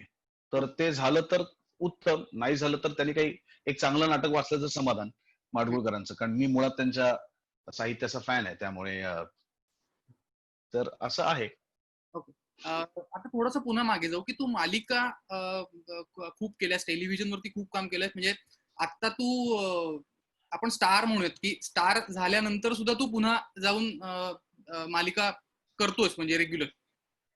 तर प्रश्न असा आहे की मराठी मालिकांमधली भाषा हा एक वेगळाच मुद्दा आहे आणि तू भाषेबद्दल, मराठी संस्कृतीबद्दल, मराठीच्या आपल्या इतिहासाबद्दल महाराष्ट्राच्या खूप आग्रही आहेस. तर जेव्हा मालिकांमध्ये काम करतोस तर त्यावेळेला मालिकेत लिहिलेले संवाद याच्याबद्दल तुला काय वाटतं आणि ते तू तू तुझ्या पातळीवरती नट म्हणून त्याच्यात काही त्याच्यावर काम करतोस का मुळात, आणि ह्या भाषेबद्दल काय म्हणणं आहे एकूणात? नाही, ते भाषेबद्दल हे बघ, चित्रपट, मालिका, नाटक या बाबतीत माझ्या समोर एखादी गोष्ट घडत असेल आणि मला ती बदलता येणं शक्य असेल तर मी 100% ती बदलतो. म्हणजे फक्त माझ्याच बाबतीतले संवाद नाही तर दुसऱ्या कोणाचे संवाद सुद्धा मी सांगतो की हे हे मराठी असं, म्हणजे त्याच्यात प्रमाण भाषेचा प्रश्न नाहीये. हो. जसं महाराष्ट्रातल्या प्रत्येक प्रांतातल्या भाषेची एक गंमत आहे, त्याचा गोडवा आहे, तर तो असलाच पाहिजे. पण शुद्ध अशुद्ध आणीपाणीचा प्रश्न नाहीये. मुद्दा असा आहे की तुम्हाला जर मराठी भाषेला, म्हणजे तुम्ही हिंदीचं रूपांतर मराठीत करून किंवा इंग्रजीचं रूपांतर मराठीत करून बोलू नका, कारण ते कानाला खटकतं. हो. ते स्वच्छ सुंदर तुमचा विचार मराठीत असू दे, ती मांडण्याची पद्धत सुद्धा मराठीतच असू दे. तर हे जिथे जिथे शक्य आहे तिथे मी करतो. पण मुळात सिरियल आणि आपण सिनेमा हा म्हणतो की आपण समाजाचा आरसा आहे, तर समाजातच इतकं घाणेरडं मराठी बोललं जातं तर त्याचं रिफ्लेक्शन त्या माध्यमांवरती पडणारच आहे. आणि सिरियल सिनेमा कशाला, बातम्या देणारे जर मराठी बोलताना ऐकले तर आपलं म्हणजे मला असं वाटतं की त्यापेक्षा तुम्ही मराठीत बोलू नका, तुम्ही हिंदीतच भाषण द्या किंवा हिंदीतच बातम्या द्या. इतकं घाणेरडं मराठी सर्वत्र बोललं जातं. ते फक्त चित्रपट, मालिका पुरतं नाही. त्या मनाने आपण म्हणूया की नाटकं जुन्या लेखकांनी लिहिली असल्यामुळे त्यातली मराठी तरी ऐकायला चांगली वाटते. आणि नवीन सुद्धा काही उत्तम लेखक आहेत, म्हणजे असं मला अजिबात तक्रार करायची नाही की नवीन कोणी चांगलं लिहित नाही. सिनेमे सुद्धा उत्तम लिहिणारी लोक आहेत, सिरियल सुद्धा उत्तम लिहिणारी लोक आहेत आणि नाटकं सुद्धा उत्तम लिहिणारी लोक आहेत. पण आपण जर जास्तीत जास्त ठरवलं की बघूया महाराष्ट्रात, तर महाराष्ट्रात जितकं घाणेरडं मराठी बोललं जातं तितकं क्वचित दुसऱ्या कुठल्याही राज्यात त्यांची स्वतःची भाषा बोलली जात असेल. आणि आपल्याला काहीही त्याचं वाईट वाटत नाही, त्याचा राग येत नाही, त्याच्याने आपण अस्वस्थ होत नाही. आणि आपल्याला असं वाटतं की चाललंय ते चालू दे, त्याने काय फरक पडतोय. आज वाईट वाटतं की महाराष्ट्राच्या, म्हणजे मुंबईत तर ठीक आहे कारण इथे अनेक लोक येऊन राहतात देशभरातली, पण नागपूर म्हणण्यापेक्षा सुद्धा नाशिक, औरंगाबाद आणि कोल्हापूर सारख्या ठिकाणी जेव्हा रिक्षेवाले तुमच्याशी हिंदीत बोलायला लागतात ना, तेव्हा संताप येतो. किधर जाना है असं जेव्हा औरंगाबादला उतरल्यानंतर विचारतात, तेव्हा असं वाटतं की आपण कुठे होत. आणि आपल्या भाषेची आपल्याला लाज वाटते, ही गोष्ट खरी आहे. गिव्हन अ चॉईस, तुम्हाला जर पर्याय दिला तर महाराष्ट्रीयन माणूस मराठी सोडून पहिला दुसऱ्या भाषेत बोलेल, पण स्वतःच्या भाषेत बोलणार नाही. महाराष्ट्रीयन माणसाचा निम्मा वेळ हा मला कसं दुसरी भाषा जास्त चांगली येते आणि I don't watch Marathi films, I don't belong to this Marathi culture, हे सांगण्यात त्याला जास्त अभिमान वाटतो. आणि मग ती मराठी भाषा म्हणजे काय फक्त चित्रपटापुरती मर्यादित नाहीये. ही भाषा जर तुमच्या रोजच्या व्यवसायाचा भाग झाला तर ती भाषा तुमची टिकणार, ती वाढणार, ती पुढच्या पिढीपर्यंत जाणार. ज्या दिवशी मी कायम उदाहरण देतो, त्या पूर्वी म्हणे माणसाला आपण माकडाचेच वंशज आहोत, तर आपल्याला शेपटी होती आणि कालांतराने त्या माणसाने शेपटीचा वापर नाही केला म्हणून ती शेपटी गळून पडली. आता बुद्धीचंही तसंच झालंय, कारण त्याचाही वापर करायचा आपण सोडून दिलाय. आणि भाषेचंही तसंच होणार आहे. ती भाषा न वापरल्यामुळे आता आता पावसाळा आहे, तुम्ही 1 महिना एखादं तुमचं वाहन खाली ठेवून द्या न वापरता आणि बघा त्या वाहनाची काय अवस्था होते, त्याला गंज लागतो. तसं तर भाषेचं होणार आहे.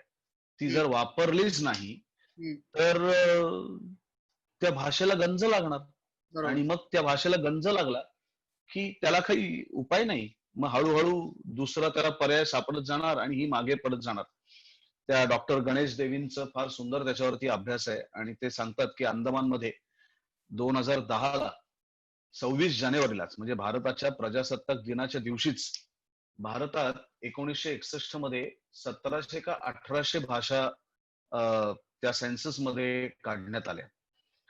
1771 पर्यंत त्या भाषांची संख्या 150 पेक्षा कमी झाली होती का अशी काहीतरी. आणि हा जो ग्रहस्थ अंदमानात गेला ज्या दिवशी, तो त्याची भाषा बोलणारा शेवटचा माणूस होता.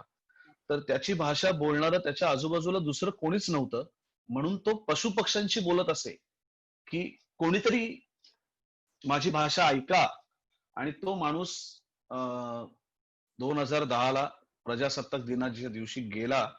तो गेला, त्याबरोबर त्या भाषेत जे जे काही निर्माण झालं होतं ते सर्व तो माणूस घेऊन गेला.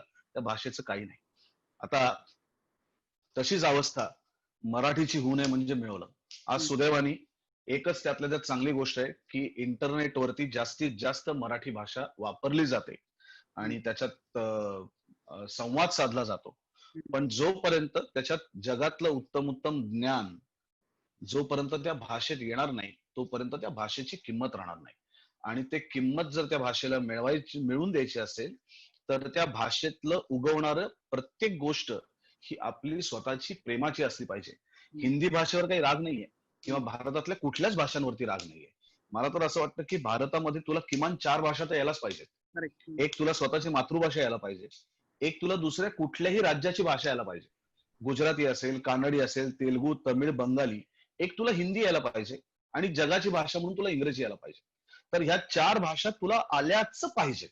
आणि तुझी मातृभाषाच जर तुला येत नसेल, तुम्हाला बंगालीमध्ये जाऊन तुम्ही बोला बघ, तुमच्याशी ते बंगालीमध्येच बोलतील. तुम्ही साऊथ मध्ये जाऊन करा. मी 1 महिना 10 दिवस मी त्या मल्याळम फिल्मचं शूटिंग साऊथ मध्ये जाऊन करून आलोय.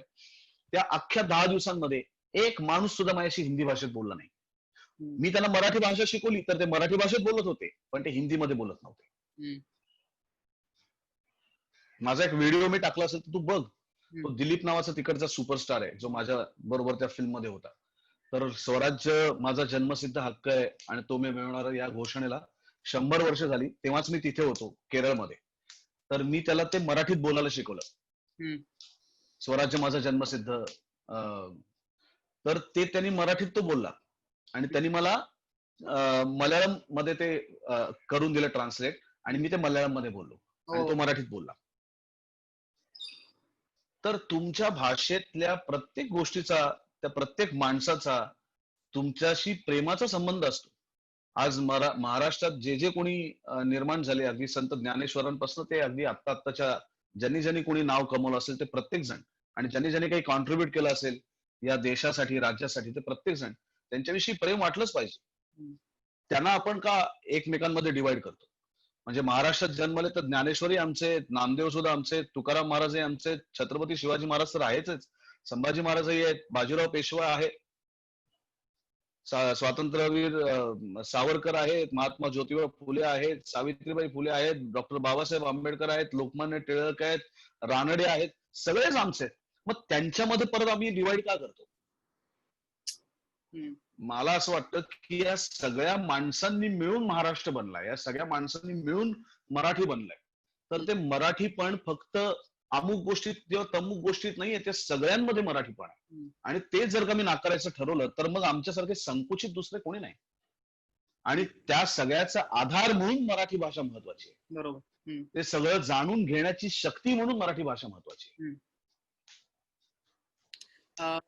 प्रज्ञा प्रज्ञेश सावंत म्हणून आपले प्रेक्षक आहेत आता, त्यांनी किंवा तुझे चाहते आहेत, त्यांनी एक प्रश्न विचारलाय की सुबोध, तू तुझ्या मतांविषयी ठाम असतोस, चांगलं आहे, पण हे यश मिळाल्यावर की आधीपासून तू तसाच आहे? आता याला जोडून एक प्रश्न विचारतो, अजून एक. तू आत्ता बोलताना अत्यंत आग्रहाने मराठी भाषेबद्दलचा मुद्दा मांडलास आणि समाजातली आत्ताची परिस्थिती सांगितलीस. सिनेमा किंवा नाटक किंवा मालिका हे समाजाचं प्रतिबिंब आहेत असंही तू म्हणतोस, जे खरंही आहे. पण महाराष्ट्र हे राजकारणाचं केंद्र आहे. तू आता ज्या ज्या लोकांची नावं घेतलीस, उदाहरणार्थ लोकमान्य टिळकांचं नाव घेतलंस, अत्यंत काय म्हणू, दूरदृष्टी असलेलं त्या काळचं नेतृत्व होतं. आज महाराष्ट्रावर अख्ख्या भारताचं लक्ष असतं राजकारणाच्या दृष्टीने. गेल्या 4 महिन्यांपूर्वी काय झालं महाराष्ट्रात राजकीय नाट्य आपण बघितलं. तर प्रश्न असा आहे की सिनेमा म्हणून किंवा नाटक म्हणून किंवा मालिका म्हणून ज्या प्रमाणात आपल्याकडे बदलती राजकीय परिस्थिती किंवा इतकी मोठी व्यक्तिमत्व असून सुद्धा राजकीय सिनेमे, राजकीय विधान करणारे सिनेमे तितके स्ट्रॉंग झालेले नाहीत. सिंहासन सारखं एखादं मोजकं उदाहरण किंवा रिसेंट झेंडा म्हणता येईल त्यातल्या. तर असे सिनेमे का होत नाहीत आपल्याकडे, किंवा कुठली कलाकृती राहते? तर तुझ्या मतांबद्दल तू ठाम असतोस, हा मुद्दा आणि राजकारणावर आधारित सिनेमे याच्याबद्दल थोडं बोलावंस. आपण राजकारणाच्या चर्चेमध्ये जरी खूप अग्रेसर असलो तरी त्याच्यावरची मतं मांडायला आपण फार तितके आग्रही नसतो. आग्रहीपणा किंवा आग्रह एखाद्या गोष्टीचा आपला किती आहे त्याच्यावरती ते सगळं अवलंबून आहे. मला विचारशील तर मी परत एकदा तेच सांगतो की माझा सिनेमांकडे बघण्याचा दृष्टिकोनच वेगळा आहे.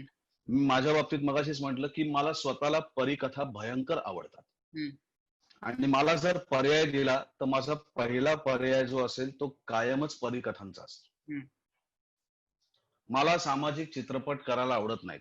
मला जर समाजाविषयी काहीतरी करावं असं वाटतंय तर मी जाईन आणि मी प्रत्यक्ष काम करीन. ज्या लोकांना ती मदत मिळणं, ज्या लोकांपर्यंत ते पोहोचणं आवश्यक आहे असं वाटतं तर मी स्वतः जाईन आणि मी ते बघीन की ती मदत त्यांच्यापर्यंत पोचलीये. पण त्याच्यासाठी चित्रपट काढावा असं ते मला वाटत नाही किंवा ते माझ्या डोक्यातच कधी येत नाही. माझ्या डोक्यात पहिली येते ती परीकथा. तर हा माझा मुद्दा आहे. आता प्रत्येकाने काय भावना आहेत ना त्याच्याकडे बघायचं. पण सिंहासन सारखा चित्रपट आपल्याकडे निघू शकतो. एक्झॅक्टली. आणि दुसरी गोष्ट, आपण त्याच्याकडे म्हणजे तेंडुलकर त्या काळात सर्व प्रकारच्या विषयांचा अभ्यास करणारे लेखक होते म्हणून तेंडुलकरांसारखा माणूस सिंहासन सारखा विषय मांडू शकतो. बरोबर. दुर्दैवाने आता अरुण साधू पण नाहीये. तर मला असं वाटतं की या सगळ्यावरती मांडण्यासाठी तुझा एक अभ्यास असणं आवश्यक आहे ना. मला जर उद्या एखादा राजकीय चित्रपट करायचा असेल तर मी त्याच्यावर आधी अभ्यास करीन. मी आधी ते समजून घेईन. मी उगाच काहीतरी कोणीतरी राजकारणावरती लिहिलंय मग या गावचा पाटील आणि त्या गावचा सरपंच म्हणून मी नाही राजकीय चित्रपट करणार. मला जर तो करायचा आहे तर मी त्याचा अभ्यास करीन, त्याचा विचार करीन, त्याची माहिती मिळवीन, त्याचं ज्ञान मिळवीन आणि मग मी तो चित्रपट करीन. जर त्याची निर्मिती, कथा आणि दिग्दर्शन मी करणार असेल तर, नट म्हणून करणार असेल तर मला काय, माझा रोल फक्त समजून घेईन मी आणि ते करीन. पण हे तुला किती निकडीने वाटतं. एक विषय जेव्हा चित्रपटात, हे बघ, चित्रपट कुठलाही लोकांच्या मनापर्यंत येतो कारण त्याची गरज तुझ्या मनामध्ये किती निर्माण होते त्याच्यावर तो चित्रपट ठरतो. कट्यार मांडणं, बालगंधर्व मांडणं, लोकमान्य मांडणं ही माझी गरज होती म्हणून कदाचित ते चित्रपट लोकांपर्यंत पोहोचले. ती जर माझी गरज नसती, अभिनेता म्हणूनची नाही, त्या व्यक्ती लोकांपर्यंत पोहोचण्याची गरज होती, तर तसं राजकारण पोहोचवण्याची गरज आहे का माझ्या मनात?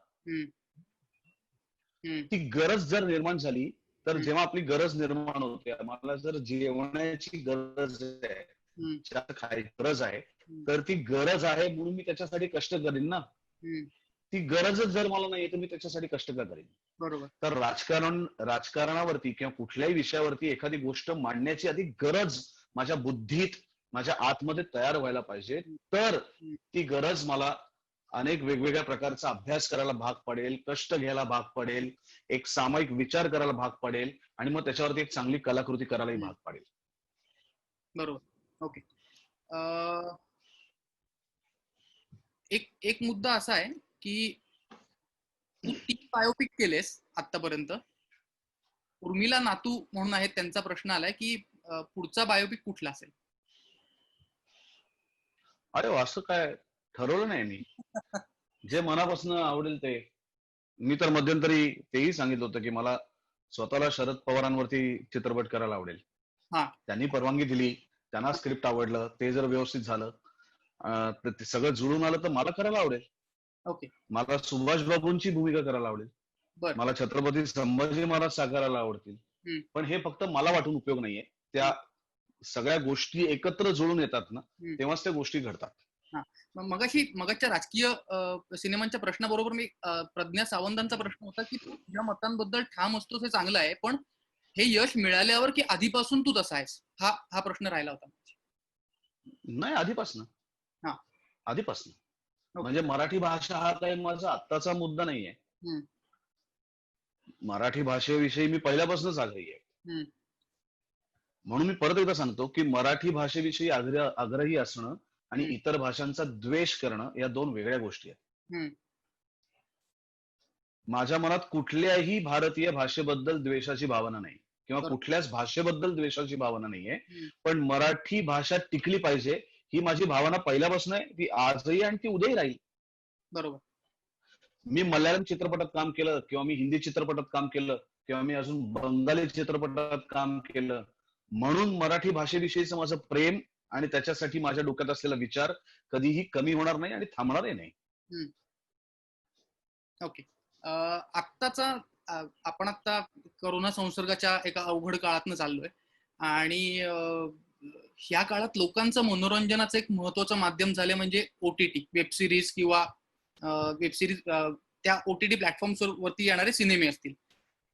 आज जो काही कंटेंट ओटीटी वरती तयार होतो आहे, तर त्या कंटेंट बद्दल तुला काय वाटतं? तुला त्या माध्यमात, कारण ते एक स्वतंत्र माध्यम आहे, त्या माध्यमाची काही एक ताकद आहे, त्या माध्यमाची काही एक मर्यादा आहेत. तुला त्या माध्यमाबद्दल काय वाटतं? पहिला मुद्दा. दुसरा मुद्दा असा, तुला जर काही करायचं असेल तर काय आवडेल? व्हॉट एव्हर, दिग्दर्शक म्हणून, अभिनेता म्हणून, लेखक म्हणून, निर्माता म्हणून, फॉर दॅट मॅटर काय करायला आवडेल? आणि आज परिस्थिती अशी आहे की स्टार असलेले हिंदीत तथाकथित त्यांचे सिनेमे ओटीटी प्लॅटफॉर्म्स घेत आहेत आणि मराठी सिनेमांना ओटीटी प्लॅटफॉर्म्सवर आज जागा नाही. तर हे चित्र कधी बदलेल? हे चित्र तेव्हाच बदलेल जेव्हा संपूर्ण महाराष्ट्रातली जनता, मराठी जनता, मराठी कलाकृतींच्या पाठीमागे ठामपणे उभे राहील. आज मराठी चित्रपट इतक्या उत्तम पद्धतीने बनत असून सुद्धा आज ओटीटी वरचा आत्ताच्या काळात घेतलेला एकही मराठी सिनेमा नाही. आज अक्षय कुमारचा चित्रपट त्यांना चालतो, साऊथ मधले चित्रपट चालतात, तर ते काही, परत मी सांगतो की त्याच्यावरती राग नाहीये.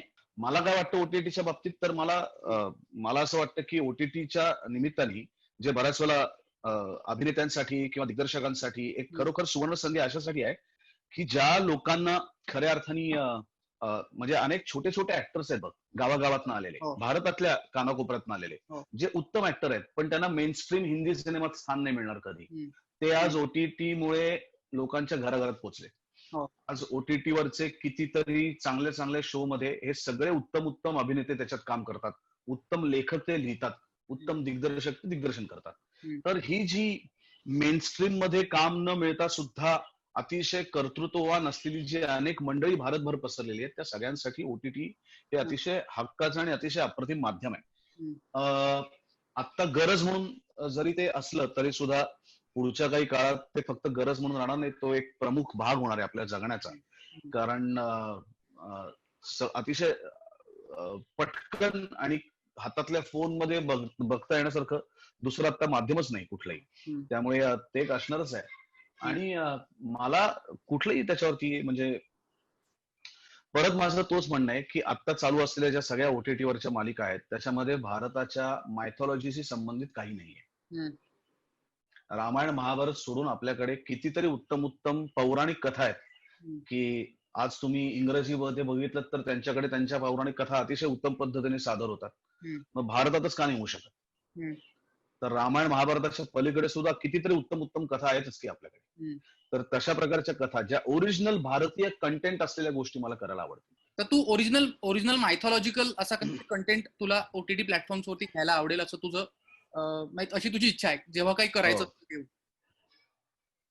आता एक स्नेहल टेकवडे यांचा एक प्रश्न आहे, तुम्ही कधी हिंदी इंडस्ट्रीमध्ये काम का केलं नाही? पण आयडियल तू अय्या नावाच्या एका सिनेमात काम केलेलं आहेस, त्यामुळे हिंदीत काम केलं नाही असा मुद्दा नाही. तू आता बोलताना म्हणालास की तू तमिळ मल्याळम मध्ये काम केलंस, जो सिनेमा ऍक्च्युली अदूर गोपालकृष्णनचा होता. खूप भारतीय सिनेमा सृष्टीतलं खूप महत्वाचं नाव. तू बंगालीत काम केलंस, अनुराग कश्यप निर्मित, सचिन कुंडलकर दिग्दर्शित अय्या सिनेमा केलास, मराठीत तर काम तू करतोच आहेस. काय फरक जाणवतो या वेगवेगळ्या भाषांमध्ये काम करताना किंवा या इंडस्ट्रीमध्ये वेगवेगळ्या काम करताना? बंगाली माणसं त्यांच्यावर मी तो सिनेमा केला, अर्धांगिनी एक अर्धसत्य, रवींद्रनाथ टागोरांच्या घोरे बळरे नावाच्या कादंबरीवरती तो सिनेमा आधारित आहे.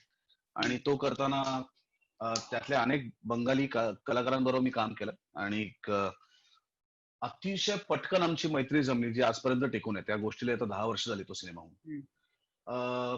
स्वतःच्या भाषेवरती आणि आपल्या भाषेतल्या, मी तेच जे म्हणतोय ना की बंगाली भाषेतलं जे जे उत्पन्न झालं त्या सगळ्यांवरती निरातिशय प्रेम करणारा बंगाली माणूस आहे. आणि त्यामुळे ती भाषा आणि त्यातलं साहित्य, त्यातली कलाकृती चिरंतन टिकून आहे. तोच प्रकार दक्षिण भारतात सुद्धा आहे.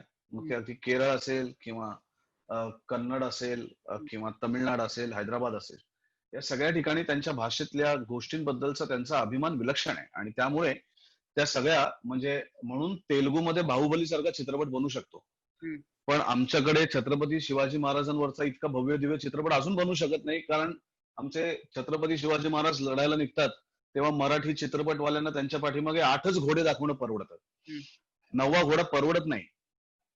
कळलं? त्यामुळे जेव्हा आम्ही म्हणतो की महाराज दक्षिण दिग्विजयासाठी राज्याभिषेकानंतर निघाले, त्या दक्षिण दिग्विजयामध्ये जर राज्यांच्या मागे 8च लोक असतील घोड्यावरनं जाणारी, कारण 9वा घोडा आम्हाला परवडत नाही, तर तो महाराजांचा चित्रपट कसा होईल? नाही का? बरोबर, खरंय. त्यामुळे बाहुबली होऊ शकतो, पण छत्रपती शिवाजी महाराजांचा चित्रपट होऊ शकत नाही. हे दुर्दैव आहे आमचं. त्या प्रमाणात, ज्या प्रमाणात व्हायला पाहिजे. महाराजांवरती चित्रपट अनेक झाले की, ब्लॅक अँड व्हाईट मध्ये पण झाले, कलर्स मध्ये पण झाले, पण तो जो जे ऐश्वर्य म्हणजे पैसा या अर्थी नाहीये, तर माणसांचं, किल्ल्यांचं, हे सगळं ऐश्वर्य ज्या माणसांनी निर्माण केलं, स्वतःचं स्वराज्य निर्माण केलं, त्याला आम्ही न्याय देऊ शकू का मराठी चित्रपट म्हणून? बरोबर. तर ती क्षमता आपली येण्यासाठी परत परत मी तेच सांगतो की आपल्या भाषेला, आपल्या लोकांना, आपल्या माणसांना आपणच मोठं करावं लागतं. बाहेरची लोक येऊन तुम्हाला मोठं करत नाहीत. ओके, आता भूमिकांच्या शोधाकडे थोडस जाऊयात. तू आतापर्यंत भूमिका असंख्य केलेल्या आहेस वेगवेगळ्या माध्यमांमध्ये, पण बायोपिक मधनं ह्या घाणेकर, बालगंधर्व आणि लोकमान्य टिळक या 3 भूमिका तुझ्या करिअर मधल्या अत्यंत महत्वाच्या आणि तुझं करिअर काय म्हणू टर्न अराउंड करणाऱ्या आहेत एका अर्थाने. तर प्रश्न असा आहे की ह्या भूमिका तुला कशा सापडल्या, आणि त्याच्या अनुषंगाने ऋषिकेश वांगीकर यांचा प्रश्न आहे, लोकमान्यांच्या भेदक डोळ्यांचा हुबेहूबपणा दाखवण्यासाठी तू सतत त्यांच्या फोटोकडे पाहायचास असं ऐकलंय, ते खरंय का? हो, कारण लोकमान्यांना इतकं गुंतागुंतीचं आणि त्यांच्यासाठी त्यांनी सरळ करून ठेवलेलं त्यांचं आयुष्य आहे की इतका व्यासंगी, आणि जवळपास एकाही क्षेत्राला असं नाहीये की लोकमान्य त्याला हात लावला नाही आणि त्याच्यामध्ये अजोड विद्वत्ता त्यांनी मिळवली नाहीये. तर ती विद्वत्ता एक तर माझ्यात नाहीये, तर ती मी कशी आणणार? आणि ती आणणार कुठनं? तर लोकमान्य आणि माझ्या शरीर यष्टीमध्ये कमालीचा फरक आहे. ते थोडेसे उंचीने बुटके होते, मी थोडासा उंचीने मोठा आहे. ते व्यायाम करून धिप्पाड होते, मी फक्त जाड आहे. तर अशा सगळ्या गोष्टी विरोधाच्या असताना माणसाचं अ, अ, व्यक्तिमत्व करण्यासाठी त्याची ओळख जी पटते ती डोळ्यांमधनं पटते. हम्म. आणि मला तेच कळत नव्हतं की ह्यांचा अभ्यास कसा करू मी. हम्म. म्हणजे नुसताच अभ्यास करून लोकमान्य कळत नाहीत, तर त्यांच्या आतमध्ये बघता जेव्हा मला येईल तेव्हा कदाचित मला त्याची जाणीव होईल. ते कळतील असं माझं म्हणणं नाहीये. हम्म. तर जसं तुमचे डोळे हे तुमच्या आत्म्याचं रिफ्लेक्शन असतं असं म्हणतात, त्याचं प्रतिबिंब असतं असं म्हणतात. हम्म. तर ते मला कोणीतरी एका टीकाकारांनी पुण्याच्याच वर्तमानपत्रात लिहिलेल्या टीकाकारांनीच मला सांगितलं की त्यांचे डोळे म्हणजे माझे डोळे अजिबातच लोकमान्यांच्या भूमिकेला लायक नाहीयेत. आणि तिथे मला पहिल्यांदा कळलं की म्हणजे आपल्याला डोळ्यांवरती काम केलं पाहिजे. आणि हम्म. मग त्याच्यानंतर मी पुढचे काही महिने फक्त डोळेच बघत होतो. दुसरं काही करत नव्हतं. मी ना वाचत होतो ना काही नाही. हम्म. मी विचार करत होतो की असं काय यांच्या डोळ्यांमध्ये जे मला कळत नाहीये आणि जे मला शोधायचंय. हम्म. आणि लोकमान्यांचे डोळे अजिबातच असं काही मोठे करून कोणावरती आरडाओरडा करतायत अशा आविर्भावाचे डोळेच नाहीये. त्यांचे डोळे एखाद्या महासागराप्रमाणे आहेत. हम्म. म्हणजे कितीतरी गोष्टी पोटात दडवल्यानंतर जी एक शांतता महासागराच्या वरती येते ना, तसे त्यांचे डोळे आहेत की आतमध्ये त्यांच्या काय चाललंय हे त्यांच्या डोळ्यातनं कळू शकत नाही. पण एक एक निरातिशय प्रेम आहे देशावर त्यांचं, एक अतिशय भक्ती आहे त्यांच्या आईवरती त्यांची, म्हणजे भारत मातेवरती त्यांची. हम्म. आणि त्याच्यासाठी झगडणारे अशा अनेक गोष्टी त्या डोळ्यामध्ये लक्षात आल्या. आणि मग मला असं वाटतं की त्या रोलकडे बघण्याचा दृष्टिकोनच बदलला पूर्णपणे. ओके. पण ह्या नट म्हणून ह्या भूमिकांचा शोध घेण्याची तुझी प्रोसेस काय असते? म्हणजे त्याला त्या रोलला कसा अप्रोच होतोस मुळात? कधी कधी तुम्हाला पहिलं वाचन जेव्हा तुम्ही ऐकता दिग्दर्शकाचं किंवा लेखकाचं, तेव्हा पहिलं वाचन ऐकल्यास त्या व्यक्तिरेखेच्या काही स्केचेस तुमच्या डोळ्यासमोर तयार होतात. की तुम्हाला साधारणपणे हा असा असेल बरं का, असं एक असं एक ज्याला आपण म्हणू की एक ऍब्सर्ड असं एक चित्र तुमच्या डोळ्यासमोर तयार व्हायला लागतं, ज्याला आकार आलेला नसतो. आणि मग जेव्हा तुम्ही त्याची तालमी करायला लागता, नाटकात असेल तर तुम्हाला 1 महिनाभर मिळतो, सिनेमामध्ये असेल तर कदाचित इतका कालावधी तुम्हाला मिळत नाही. पण दिग्दर्शक जर तुमचा क्लिअर असेल तर त्या ऍब्सर्ड आलेल्या चित्राला तो एक आकार देण्याचा तुमच्या माध्यमातून प्रयत्न करतो. आणि मला असं वाटतं की दिग्दर्शकाकडे स्वतःला पूर्णपणे म्हणजे सोपून द्यायचं, संपूर्ण समर्पण, याच्याशिवाय दुसरं काहीही नाहीये. म्हणजे त्याला काय हवंय, कारण त्यांनी तुमच्या आधी चित्रपटाचा विचार केलाय, त्यांनी तो चित्रपट ऑलरेडी पाहिलाय. तर तुम्ही त्याला शहाणपणा शिकवायला जाऊ नका. बरोबर. त्याला काय हवंय ते तुम्ही समजून घेऊन तुमच्यामध्ये आणण्याचा प्रयत्न करा. आणि मग तुम्ही जो काही विचार केलाय आणि दिग्दर्शकांनी जो काही विचार केलाय त्या दोघांना तुम्हाला एकत्र आणायचंय. तुमचा विचार वेगळा आणि दिग्दर्शकाचा विचार वेगळा असं नसतं करायचं. दिग्दर्शकाच्या विचारात तुमचा विचार घालायचा असतो आणि मग ती व्यक्तिरेखा आणायची असते. आता त्याच्यात जर एखादी बायोपिक असेल तर त्याच्यासाठी लागणारा अभ्यास आहेच आहे. म्हणजे त्याला संपूर्णपणे समजून घेणं ही गोष्ट आहेच आहे आणि त्याच्या आत्म्यापर्यंत जाणं. नकलेवरती माझा विश्वास नाही. लोकमान्य कसे चालत असतील, घाणेकर कसे हातवारे करत असतील हे मी कधी केलेलं नाहीये. मी समजून घ्यायचा प्रयत्न केला तो त्यांच्या आत्म्याला, कारण त्यांचा आत्मा जोपर्यंत मला सापडत नाही तोपर्यंत नुसत्याच हातवाऱ्यांना काही अर्थ नाहीये. तो आत्मा त्याच्यात असला पाहिजे. ओके.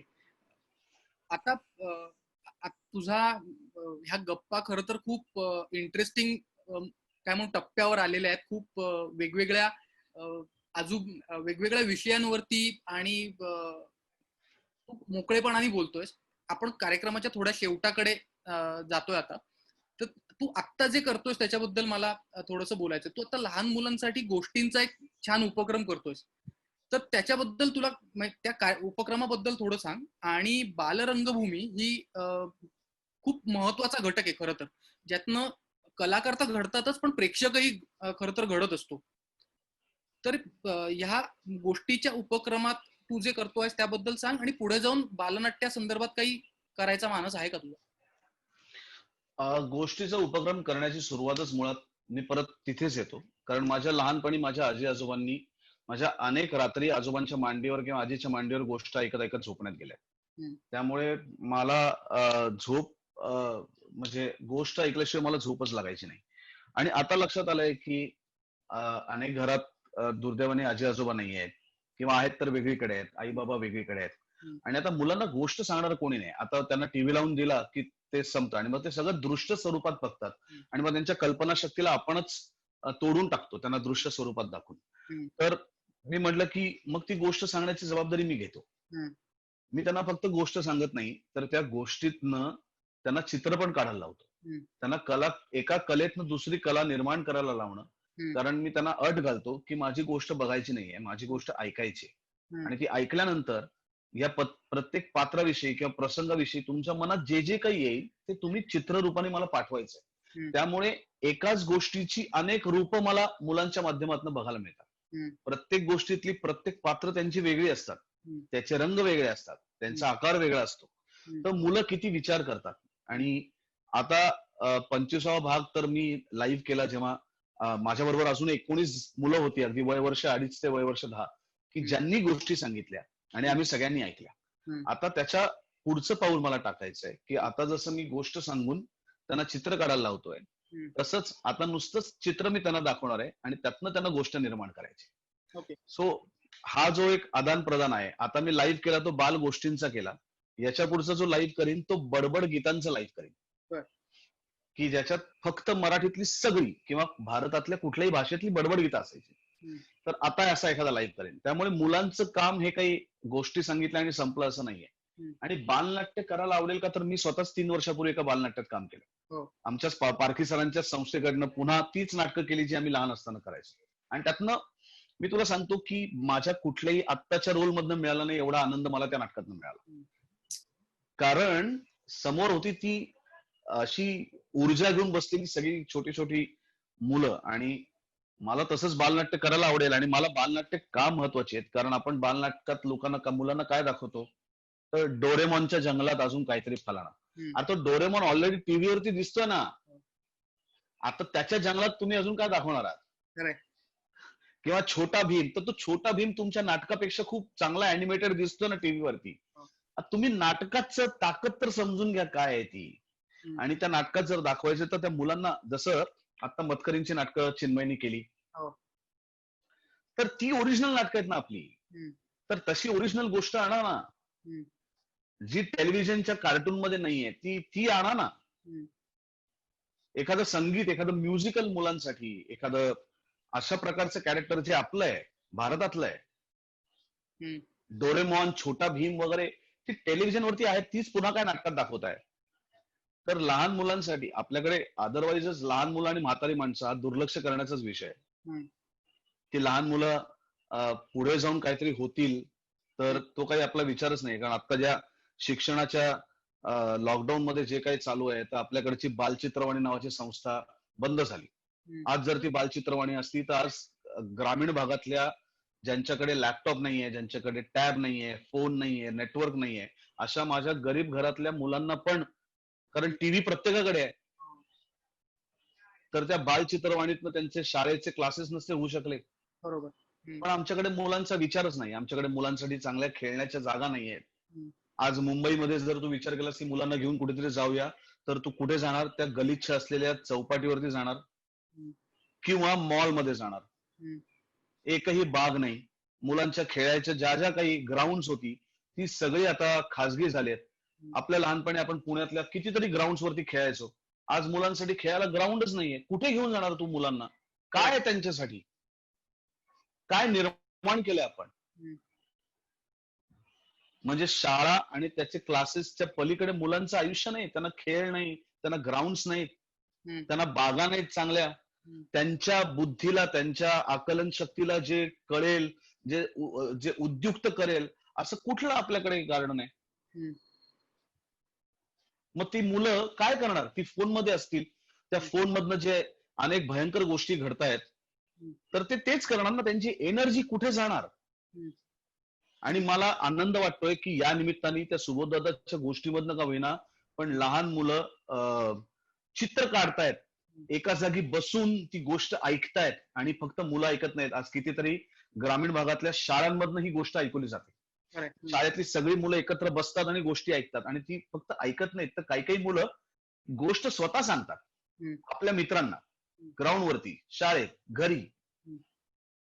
तर हे गोष्ट सांगणं आहे. या गोष्टी सांगण्यातनच अनेक गोष्टी, तुम्हाला जसं औषधाच्या गोळ्या असतात, तर लहान मुलांना आपण गोड गोळ्या का देतो? कारण त्यांना औषध हे कळू नये म्हणून देतो ना. तशाच गोष्टी असतात. तुम्हाला एक गोष्ट मुलांपर्यंत पोहोचवायची आहे, पण त्याचं वेस्टर्न गोड आहे, ती गोष्ट आहे, आणि त्यातनं एखादी गोष्ट तुम्ही हळूच मुलांपर्यंत सांगताय. बरोबर. ओके. लहान मुलांचाच विषय चाललाय म्हणून एक प्रश्न की आता खूप रियालिटी शोज आणि खूप वर्कशॉप मुलांसाठी खूप खूप काही काही खरं तर गोष्टी घडत असतात आजूबाजूला. पण त्यातनं काय साध्य होतं असं तुला वाटतं? आणि जर मुलांना या क्षेत्राकडे कल आहे असं जर पालकांना वाटत असेल, तर पालकांनी मुलांचं ग्रूमिंग कशा पद्धतीने करायला हवं? एक सांगू का? म्हणजे खरं तर शाळेमध्ये हम्म, हे जे सगळे क्लासेस आहेत ना, हा हम्म. सगळा तुझ्या शाळेच्या अभ्यासक्रमाचा भाग असला पाहिजे. बरोबर. तुझी प्रत्येक कला, मग हम्म, संगीत असू देत, नृत्य असू देत, नाटक असू देत, या तुझ्या शाळेच्या अभ्यासक्रमाचा, तुझा पीटीचा क्लास असतो ना, शारीरिक शिक्षणाचा क्लास असतो, बरोबर. तसाच तुझा शाळेत संगीताचाही क्लास असला पाहिजे, हम्म, तुझा नाटकाचाही असला पाहिजे आणि तुझ्या नृत्याचाही असला पाहिजे. हम्म. तर मुलांना मुलांना शिकू देत ना, सगळ्याच मुलांना काय त्याच्यात इंटरेस्ट निर्माण होईल असं नाहीये. हम्म. आणि ज्याला त्याच्यात काम करायचंय ना, तो कधी त्या गोष्टींना सोडणार नाही. बरोबर. पण ज्याला काम नाही करायचंय, किमान त्याला त्या त्या गोष्टींची ओळख तरी होईल. हम्म, त्याला पेटीत किमान 7 सूर असतात, ते सा रे ग म प ध नि सा एवढं तरी कळेल. हम्म. आपल्याकडे मगाशी संग्राम सरांनी संगीत नाटकाचा उल्लेख केला. आपल्याकडे संगीत नाटक त्या काळात खूप वाढलं. याचं कारण महाराष्ट्रातल्या घरटी किमान एक मुलगा आयदर तबला किंवा पेटी वाजवत असायचा. हम्म. त्यामुळे ते संगीत असं घराघरापर्यंत पोहोचलं होतं. हम्म. आता तुझ्या मुलांना वाजवू देत ना पेटी. त्यांना काही सतत प्रत्येकाला पेटीत करिअर करायचे असं नाही, पण किमान काही नाही तर तो कंटाळला तर त्याला आनंद देण्यासाठी त्याची पेटी तरी असेल ना. लॉकडाऊनच्या काळात अशी लॉकडाऊनची परिस्थिती आली तर काही नाही तर तो शाळेत शिकला होता ना, ते 7 सूर तरी गुणगुणू शकेल.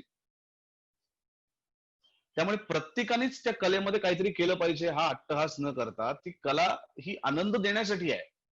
हम्म. तर ती काय त्याच्यात माझ्यासारखे व्यावसायिक जे लोक काम करतात त्यांच्यासाठीच नाहीये. हम्म.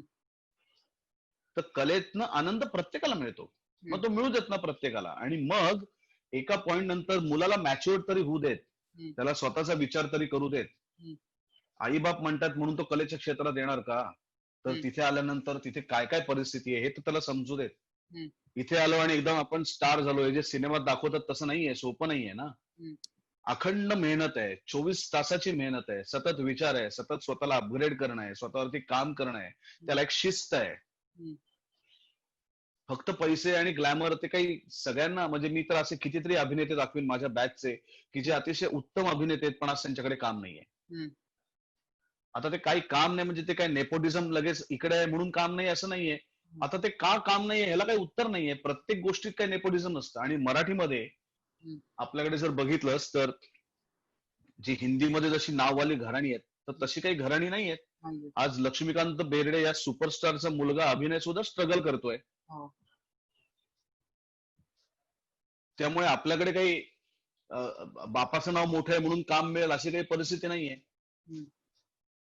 आपल्याकडे माझ्यासारखा सुद्धा मुलगा येतो, स्वप्नील सुद्धा येतो, सिद्धार्थ जाधव सुद्धा येतो, भरत जाधव सुद्धा येतो, अंकुश सुद्धा येतो, की ज्यांच्या घरात कोणाचाच संबंध नव्हता नाटकाशी आणि सिनेमाशी. हम्म. तर आज भरत सुद्धा सुपरस्टार आहे, सिद्धार्थ सुद्धा लाखो लोकांचा आवडता अभिनेता आहे. हम्म. बरोबर. त्यामुळे बापाचं नाव असेल तर आपल्याकडे काम मिळतं असं काही नाहीये. मराठीमध्ये तर उलट जास्त सुसंधी आहे की तुम्ही तुमचं टॅलेंट दाखवा आणि तुम्ही काम करा. हम्म. पण नुसतं टॅलेंट नाहीये, त्या टॅलेंट बरोबर अनेक गोष्टी आहेत. हम्म. सगळ्यात महत्वाचं म्हणजे शिस्त आहे, हम्म. कामाची शिस्त आहे, खाण्याची शिस्त आहे, व्यायामाची शिस्त आहे. हम्म. आपण काय वागतो, विचार करतो, बोलतो, वाचतो, या सगळ्याची एक शिस्तबद्ध, तेव्हा तुम्ही 20-20 वर्ष काम करू शकता. बरोबर. एक सिनेमा हिट झाला आणि असं नाहीये ना आपल्याकडे. बरोबर. त्यामुळे ह्या सगळ्यांची जाणीव त्या मुलाला होण्यासाठी त्याला थोडं मॅच्युअर तर होऊ देत, त्याला थोडस वयात तरी होऊ देत, त्याला त्याच्या गोष्टींचा विचार करू देत, त्याला त्याच्या गोष्टींवरती काम करू देत. हम्म. आज त्याला अभिनय आवडतोय, तो नंतर आवडेलच असं नाही. हम्म. मला अभिनय येतच नव्हता शाळेत, पण नंतर हळूहळू यायला लागला. हम्म. त्यामुळे आता जरी तुम्हाला अशी कितीतरी उत्तम उत्तम अभिनेते, गायक, नृत्यवाले लोक आहेत जे शाळेत कॉलेजमध्ये असताना उत्तम काम करायचे आणि मग ते एकदम सॉफ्टवेअर मध्येच गेले किंवा वेगळंच काहीतरी करायला लागले, अशी उदाहरणं आहेत. हम्म. सो त्याला शिकायचं तर त्याला शिकू देत ना, हम्म. पण त्याचं त्याला ठरवू देत. जेव्हा वेळ येईल तेव्हा त्याचं मन त्याला सांगेल आणि तो योग्य तो निर्णय घेईल. ओके. शेवटचे 2-3 प्रश्न घेऊयात आपण आणि या रंगलेल्या गप्पांचा खरं तर म्हणजे समारोप करायची इच्छा नसली तरी करावा लागेल आपल्याला. So yes. शेवटचे 2-3 प्रश्न असे आहेत की आयुषी खंदारे म्हणून आहेत, त्यांनी प्रश्न विचारलाय की बालगंधर्व, लोकमान्य आणि घाणेकर यापैकी कोणती भूमिका जास्त आव्हानात्मक होती. याला जोडून मी एक प्रश्न तुला असा विचारतो की तुझं नट म्हणून आता पुढचं अल्टिमेट स्वप्न काय असेल? बालगंधर्व, घाणेकर आणि लोकमान्यांमधली आव्हानात्मक भूमिका घाणेकरांची होती. हम्म. त्या मनाने बालगंधर्व, लोकमान्य घाणेकरांच्या कंपॅरिझन मध्ये सोपं होतं साकारणं. घाणेकर फारच अवघड होतं. ते होऊन गेलं कारण अभिजित देशपांडेमुळे ते शक्य झालं, माझा लेखक आणि दिग्दर्शक. नट म्हणून असं मी विचार करतोय की आता मी कुठले भूमिका केल्या नाहीयेत त्या मला करायच्यात. ते कुठले जॉनर मी केले नाहीयेत. मी पोलीस इन्स्पेक्टर नाही केलाय, टिपिकल व्यावसायिक सिनेमांमध्ये असतो तसा. तर असे अनेक जॉनर आहेत. मी एक उत्तम विनोदी नाही केलेला आहे खूप दिवसात. तोच विचारणार होतो तुला की एक डाव धोबी पछाड मध्ये तू परखडकर मास्तर प्रोफेसर परखडकर केलास, तितकी निखळ किंवा आता दे टाळी नावाच्या नाटकात तू एक निखळ विनोदी भूमिका केली. निखळ विनोदी सुबोध भावे काय करणार आहे आणि मुलांकरता सिनेमा कधी करणार आहे, असाही एक प्रश्न ज्योती मतांगेने विचारलाय. मुलांसाठीच्या सिनेमाचं काम चालू आहे. विनोदी सिनेमे कधी येणार हे माहित नाही, कारण मला विनोदी सिनेमा नाही सुचत, मला परिकथेतला सुचतो. त्यामुळे विनोदी सिनेमा दुसऱ्याला कोणातरी सुचलेला असलं पाहिजे आणि त्यांनी त्याच्यात मला घेतलं पाहिजे. आता हा योग कधी येतो मला माहित नाही, पण मी आणि स्वप्नीलनी फुगे सुद्धा केला, कारण अगेन एंटरटेन करणं हाच त्याच्यातला उद्देश होता. पण मला आवडेल की अतिशय विनोदी सिनेमात काम करणं मला आवडेल आणि जे प्रकार मी हाताळले नाहीयेत अभिनेते म्हणून, तर ते सुद्धा हाताळायला आणि त्याच्यात काम करायला आवडेल. ओके. खूप आता बघतायत कार्यक्रम, वाचक बघतायत, तुझे चाहते बघतायत, त्यातले काही येऊ घातलेले कलाकार असतील, काही ऍस्पायरिंग असतील, तर या क्षेत्रात येणाऱ्या लोकांना कुठल्याही माध्यमात, म्हणजे लेखक असेल, दिग्दर्शक असेल, तांत्रिक बाजूंमध्ये काम करणारे असतील, अपयश हा या क्षेत्राचा अपरिहार्य घटक आहे. कधी ना कधी कुठल्या टप्प्यावरती अपयश येणार आहे. सो त्याला कसं फेस करायचं आणि तू कसं फेस केलंस याच्याबद्दल थोडंसं बोल. एक तर रूढार्थाने मी यश आणि अपयश या दोन्ही गोष्टी मानत नाही. कारण यशाची व्याख्या कोण ठरवतं याच्यावर महत्वाचं आहे आणि यश कोण ठरवणार. माझ्यासाठी माझ्यात झालेली सुधारणा हेच सगळ्यात मोठं यश आहे. तुम्हाला मला पुरस्कार मिळाला हे यश वाटतं, तुमचा प्रॉब्लेम आहे. माझ्यासाठी कालपेक्षा मी आज बरं काम करतो हेच यश आहे. आणि अपयश हे आहे की मी एकाच विषयात आणि एकाच विचारात गुंतून पडणं हे माझ्यासाठी अपयश आहे. मग यश आणि अपयश ठरवणार कोण? त्याचे काही नियम आहेत का? ते कुठे लिहिलेत? नाही ना. मग त्या भ्रामक कल्पनांमध्ये आपलं आयुष्य कशाला वाया घालवायचं? मला असं वाटतं की अपयश जर तुम्ही मानतच असाल तर मी 12वी नापास झाल्यामुळे माझ्या मनात आता अपयशाची भीती गेली. ते जे मुलांच्या आयुष्यात सगळ्यात मोठं अपयश असतं ते माझं बघून झालंय. त्यामुळे आता ह्याच्या पलीकडचं काही अपयश असू शकत नाही. चित्रपट आपटणं, न चालणं, एखादा रोल म्हणावा तसा न होणं, तर हा तुझा आयुष्याचा प्रवासातला एक टप्पा आहे. हा म्हणजे एखादा चित्रपट न चालणं आणि एखाद्या भूमिका न जमणं म्हणजे काही आयुष्य नाही. कारण त्याच्यात सातत्याने चढ उतार होत असतात. एखादी भूमिका आज जमली नाही ती उद्या जमते. एखादा प्रयोग आज रंगला नाही तो उद्या रंगतो. पण तो उद्या रंगेल याच्यावरती ठाम विश्वास पाहिजे आणि त्याच्यासाठी काम करण्याची तयारी पाहिजे, तर आपण त्या गुंत्यात अडकून पडत नाही. आणि दुसरी गोष्ट, माझ्या मनाशी मी प्रामाणिक पाहिजे. सगळ्यात महत्वाचं, मी जे काम करतोय त्या कामात मी खरोखर प्रगती करतोय का? कालपेक्षा आज मी थोडी काही सुधारणा केली आहे का? आजपेक्षा उद्या सुधारण्याच्या दृष्टीने माझ्यात काही पावलं पडतायत का? मी जर नुसताच बाहेरच्या लोकांच्या यशा अपयशाच्या संकल्पनावरती अवलंबून राहून मी स्वतःच काहीच मेहनत घेत नाहीये, तर परमेश्वराच्या म्हणीच्या बाबतीत सुद्धा असं म्हणतात की प्रयत्नांती परमेश्वर म्हणतात.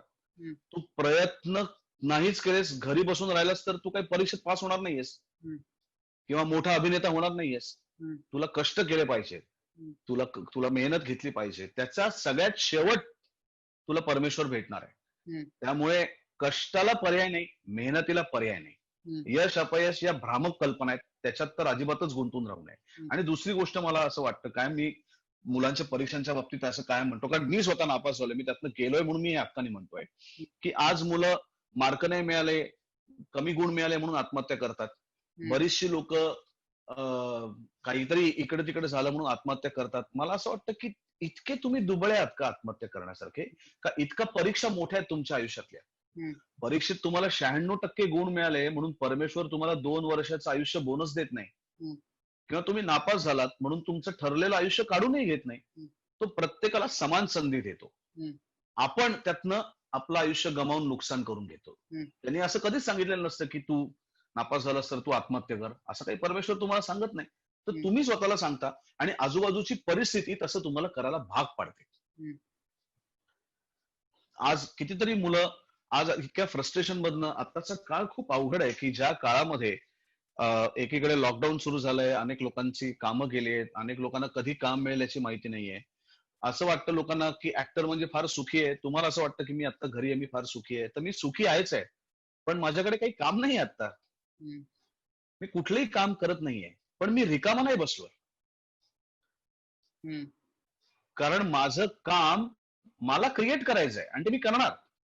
मग मी काय काय करतोय, मी तर माझ्या गोष्टी सांगतोच आहे, मी वर्कशॉप्स घेतोय, मी ऑनलाईन कार्यक्रम करतोय. आज ऑनलाईन तिकीटेड केलेला पहिला कार्यक्रम मी केला आता. तर माझ्यासाठी मी माझा अव्हेन्यू शोधतोय. मी काय रिकामा बसलेलो नाहीये. मी पुढे काय करता येईल त्याचा विचार करतोय, कुठल्या भूमिका करता येतील, कुठलं लिखाण करता येईल, वाचतोय, गप्पा मारतोय, खेळतोय. असं काय तो एक त्या सशाच्या पाठीवरती झाडाचं पान पडतं आणि तो आभाळ पडला म्हणून धावत सुटतो, तसं आपलं झालंय की आपण कुठल्या गोष्टी इतक्या मोठ्या करून ठेवल्यात, आपली दुःख आणि अडचणी. मला असं वाटतं की जोपर्यंत माणसाचा मेंदू शाबूत आहे, जोपर्यंत त्याचे हातपाय धड आहेत, तोपर्यंत त्याच्यासमोर कुठलीही अडचण नाही. आणि ते लोकमान्य चित्रपटातली एक ओळ आहे, ती तर मी रोज रात्री झोपताना म्हणतो की कितीही संकट आली, आभाळ जरी कोसळलं तरी त्यावर पाय ठेवून उभा राहीन मी. आणि हे फक्त वाक्य चित्रपटापुरतं नाहीये, ते आज माझ्या मस्तकावर आणि माझ्या हृदयात कोरलं गेलंय. आणि माझा विश्वास आहे की काहीही झालं तरी सुद्धा माणसाची, आणि ती फक्त माझी नाही, ती आपल्या प्रत्येकामधली शक्ती आहे. तुमच्यामध्ये सुद्धा तितकीच शक्ती आहे. ती जागृत करणं हे तुमच्या हातात आहे. ती जागृत करण्यासाठी तुम्ही काय करता ते महत्वाचं आहे. आणि ते नुसतीच जागृत झाली असं म्हणून चालत नाही, तर ती जागृत झाल्यानंतर त्याला दिशा द्यायला लागते. म्हणजेच त्याच्यासाठी मेहनत घ्यायला लागते, परिश्रम करायला लागतात, काम करावं लागतं. मी घरात बसून नुसताच विचार केला की हा रोल मी असा करेन तसा करेन, या विचाराने माझा रोल चांगला होत नाही. त्याच्यासाठी मला कॅमेरा समोर जायला लागतं, मला रिहर्सल करायला लागते, मला वेगवेगळ्या प्रकारे त्या गोष्टी करून बघायला लागतात. मग माझा रोल बरा होतो किंवा चांगला होतो किंवा वाईट होतो किंवा जमत नाही. आणि नाही जमला रोल म्हणून काय माझं आयुष्य संपत नाही, माझं परत पुढचं काम चालू होतं ना. तर आपण कशासाठी हार पत्करायची, आपण प्रत्येक गोष्टीवरती विजय मिळवा. आणि हे जे आहे ना, आपण ह्याच्यावर विजय मिळवू, त्याच्यावर विजय मिळवू, कशावरही विजय मिळवू नका. हा एक प्रवास आहे. हा प्रवास तुम्ही किती निष्ठेने करता, किती जबाबदारीने करता, किती प्रेमाने आणि आनंदाने करता, याच्यावरच तुमचं आयुष्य ठरतं. त्यामुळे कशावर तरी विजय मिळवायचा आहे, कशावर विजय मिळवायचा तुम्हाला? कशातही विजय मिळवायचा नाहीये. तुम्हाला फक्त तुमचं आयुष्य उत्तम पद्धतीने जगायचंय, तुम्हाला काम करायचंय, मेहनत घ्यायची आहे, आणि त्याच्यातनं जो आनंद मिळणार आहे ना, त्याच्यापुढे तुम्हाला दुसऱ्या कुठल्या गोष्टी सुद्धा येणार नाहीत. आणि आज आपल्याकडे काम नसलं तरी सुद्धा आपलं डोकं आहे ना, विचार करा काय करता येईल. कितीतरी मुलांनी, कितीतरी घरात बसल्या बसल्या माणसांनी नवीन नवीन गोष्टी शोधून काढल्या. तुम्ही शोधून काढा. हातपाय जोपर्यंत धडधाकट आहेत, आणि ज्या ज्या बिचाऱ्या आपल्या अपंग बंधू भगिनींना, ज्यांचे हातपाय नाहीये, ज्यांचे डोळे नाहीयेत, ज्यांचं काही ना काहीतरी एखादा अवयव नाहीये, ते सुद्धा आपल्यापेक्षा जास्त धडधाकट असतात मेंदूनी. कारण त्यांनी त्याचा स्वीकार केलेला असतो आणि त्यांनी ठरवलेलं असतं की याच्या पलीकडे आपल्याला आयुष्य जगायचं, या सगळ्या अडचणींच्या पलीकडे, आणि ते जगत असतात. ते रडून बसत नाहीत. ज्याला हात नाहीत तो पायाने चित्र काढतो, पायाने पेपर लिहितो. तुम्ही बघितलं असेल तर हाताने चित्र काढता येणार नाही, इतकं सुंदर पायाने चित्र काढतात. ते हरत नाहीत. हरतो आपण सगळं असून सुद्धा. त्यामुळे आपल्याला कशावरही विजय मिळवायचा नाहीये, आपल्याला आपलं आयुष्य आनंदाने जगायचं आहे. आणि त्या आनंदासाठी मेहनत आणि श्रम याला पर्यायच नाही काही. आणि ते जितके घ्याल तितके मला असं वाटतं की एकदा तुमचा मेंदू काम करायला लागला, हातपाय काम करायला लागले, की अनावश्यक विचारच डोक्यात येणार नाहीत तुमच्या. काही नाही तर चाला, व्यायाम करा. हे आहे ना, हे त्याच्यासारखं आहे. ह्याचा वापर नाही झाला तर ते यूज अँड थ्रो आहे. त्याचा वापर झाला तर त्याची टिकण्याची शाश्वती आहे. त्याचा वापर व्हायला पाहिजे आणि तो मेंदूचा जसा वापर व्हायला पाहिजे तसंच ह्याचाही वापर व्हायला पाहिजे. तो वापर झाला तर तो टिकेल. वापर नाही झाला तर त्याला गंज चढेल. तो गंज नाही चढू द्यायचा आहे आपल्याला. म्हणून वाचा, म्हणून काम करा. मग ते घरात मी आणि माझी 2 मुलं रोज सकाळी उठल्यानंतर आमच्याकडे काम असतं घरातलं केर काढणं आणि मॉप करणं आणि अतिशय आनंदाने आम्ही भांडी घासणं, मॉप करणं. तर मला हे आवडतं. हम्म. घर स्वच्छ करणं, केअर काढणं मला आवडतं. ते काय व्यायाम करायचा म्हणून मी नाही करत आहे. तर आवड म्हणून करतो. ओके. तर 2 तास घर स्वच्छ करा की. एवढं काय त्याच्यात? उसमें क्या है? असं म्हणतात घाणेकर तसं आहे ते. शेवटी उसमे क्या ह्याच्या नोटवर आपण आलोच आणि गेल्या 1.5 तास मस्त रंगलेल्या गप्पा आता आपल्याला नाईलाजास्तव संपवाव्या लागतील, थांबावं लागेल इथे आणि आपण आता लौकिकापासून म्हणजे नापास होण्यापासून सुरू झालेला प्रवास मेहनत करून आपल्याला हवं ते मिळवण्यापर्यंतचा, हरवण्यापर्यंतचा किंवा लढाईचा नाही तर आपल्याला हवं ते प्रयत्नपूर्वक मिळवण्याच्या अलौकिक गोष्टीपर्यंत आपण इथे येऊन पोचलो या गप्पांमध्ये. सो सुबोध, तू या गप्पांच्या मैफिलीसाठी इतका वेळ दिलास याच्यासाठी तुझे मनापासून आभार. राज्यभरातनं, देशभरातनं आणि परदेशातनं सुद्धा प्रेक्षकांनी आपल्या गप्पांच्या मैफिलीत सहभाग घेतला, उत्साहानं प्रश्न विचारले, तर त्या सगळ्यांचे आभार आणि तुझ्या पुढच्या कारकिर्दीसाठी खूप शुभेच्छा. याच्यातनं ह्या लॉकडाऊन मधनं आपण लवकरच बाहेर पडू, हा करोनाचा काळ लवकरच संपेल अशी आशा करूयात. आणि तुला काय वाटतं या गप्पांबद्दल तेही सांग, या उपक्रमाबद्दल. आणि सगळ्या प्रेक्षकांसाठी एक महत्वाची सूचना, सुबोध बरोबरच्या ह्या गप्पा आपल्याला युट्यूब वरती सुद्धा बघायला मिळणार आहेत, तर त्याचा व्हिडिओ लवकरच युट्यूब वरती अपलोड होईल. शेवटची नोट सुबोध. काही नाही, मी अजिबातच शहाणपणा शिकवणार नाहीये, पण आज तुम्ही सगळेजण इथे आलात त्याबद्दल आधी सगळ्या रसिकांचे आभार मानतो. चिन्मय, आपण खूप दिवसांनी या माध्यमातून का होईना पण आपण गप्पा मारू शकलो आणि तू माझ्या मुलाखतीसाठी तयार झालास त्याबद्दल तुझे आभार आणि तुला घट्ट मिठी. आणि लोकसत्ताचे आभार की एक उत्तम उपक्रम सुरू केलात तुम्ही की या माध्यमातून आम्हाला लोकांबरोबर संवाद साधता येतोय, गप्पा मारता येत आहेत आणि त्यासाठी लोकसत्ताचे आभार. आणि चिन्मय म्हणला तसं की करोना काही आयुष्यभर राहण्यासाठी आलेला नाहीये. तो आला तसा तो जाणार पण आहे. तो आला आणि तो जाण्याच्या काळात, जसं सिनेमा सुरू झाल्यानंतर कॅमेरा सुरू होऊन कॅमेरा संपण्याच्या काळात आम्ही काय करतो याच्यावर आमचं भवितव्य ठरतं ऍक्टर म्हणून. तसंच करोना आल्यापासून तो जाण्याच्या काळात आपण माणूस म्हणून कसे एकत्र राहिलो आणि त्याच्याबरोबर आपण त्या संकटावर मात केली याच्यावर आपलं अख्खं आयुष्य ठरणार आहे. त्यामुळे त्याला घाबरून बिबरून तर अजिबात जाऊ नका. उलट आनंदी राहा, मस्त राहा, मजेत राहा, सुरक्षित राहा आणि स्वतःच्या घरी राहा. आणि जे जे सरकार आणि तुमचे डॉक्टर्स तुम्हाला सूचना करतात त्याचं पालन करा. मस्त राहा. तो येणार आहे, तो आलेला आहे, तसाच तो निघूनही जाणार आहे. आपण मात्र टिकून राहायचंय. टिकून राहा. धन्यवाद सुबोध, तू वेळ दिल्याबद्दल. आणि पुढच्या गप्पा नंतर कधीतरी लोकसत्ताच्या अजून एका व्यासपीठावर नक्की होतील याची मला खात्री आहे. तर सगळ्या चाहत्यांना, सुबोधच्या चाहत्यांना, लोकसत्ताच्या वाचकांना, सुबोध तुला सगळ्यांना शुभेच्छा आणि धन्यवाद. धन्यवाद. धन्यवाद. जय हिंद, जय महाराष्ट्र. कार्यक्रम संपला असं मी जाहीर करतो.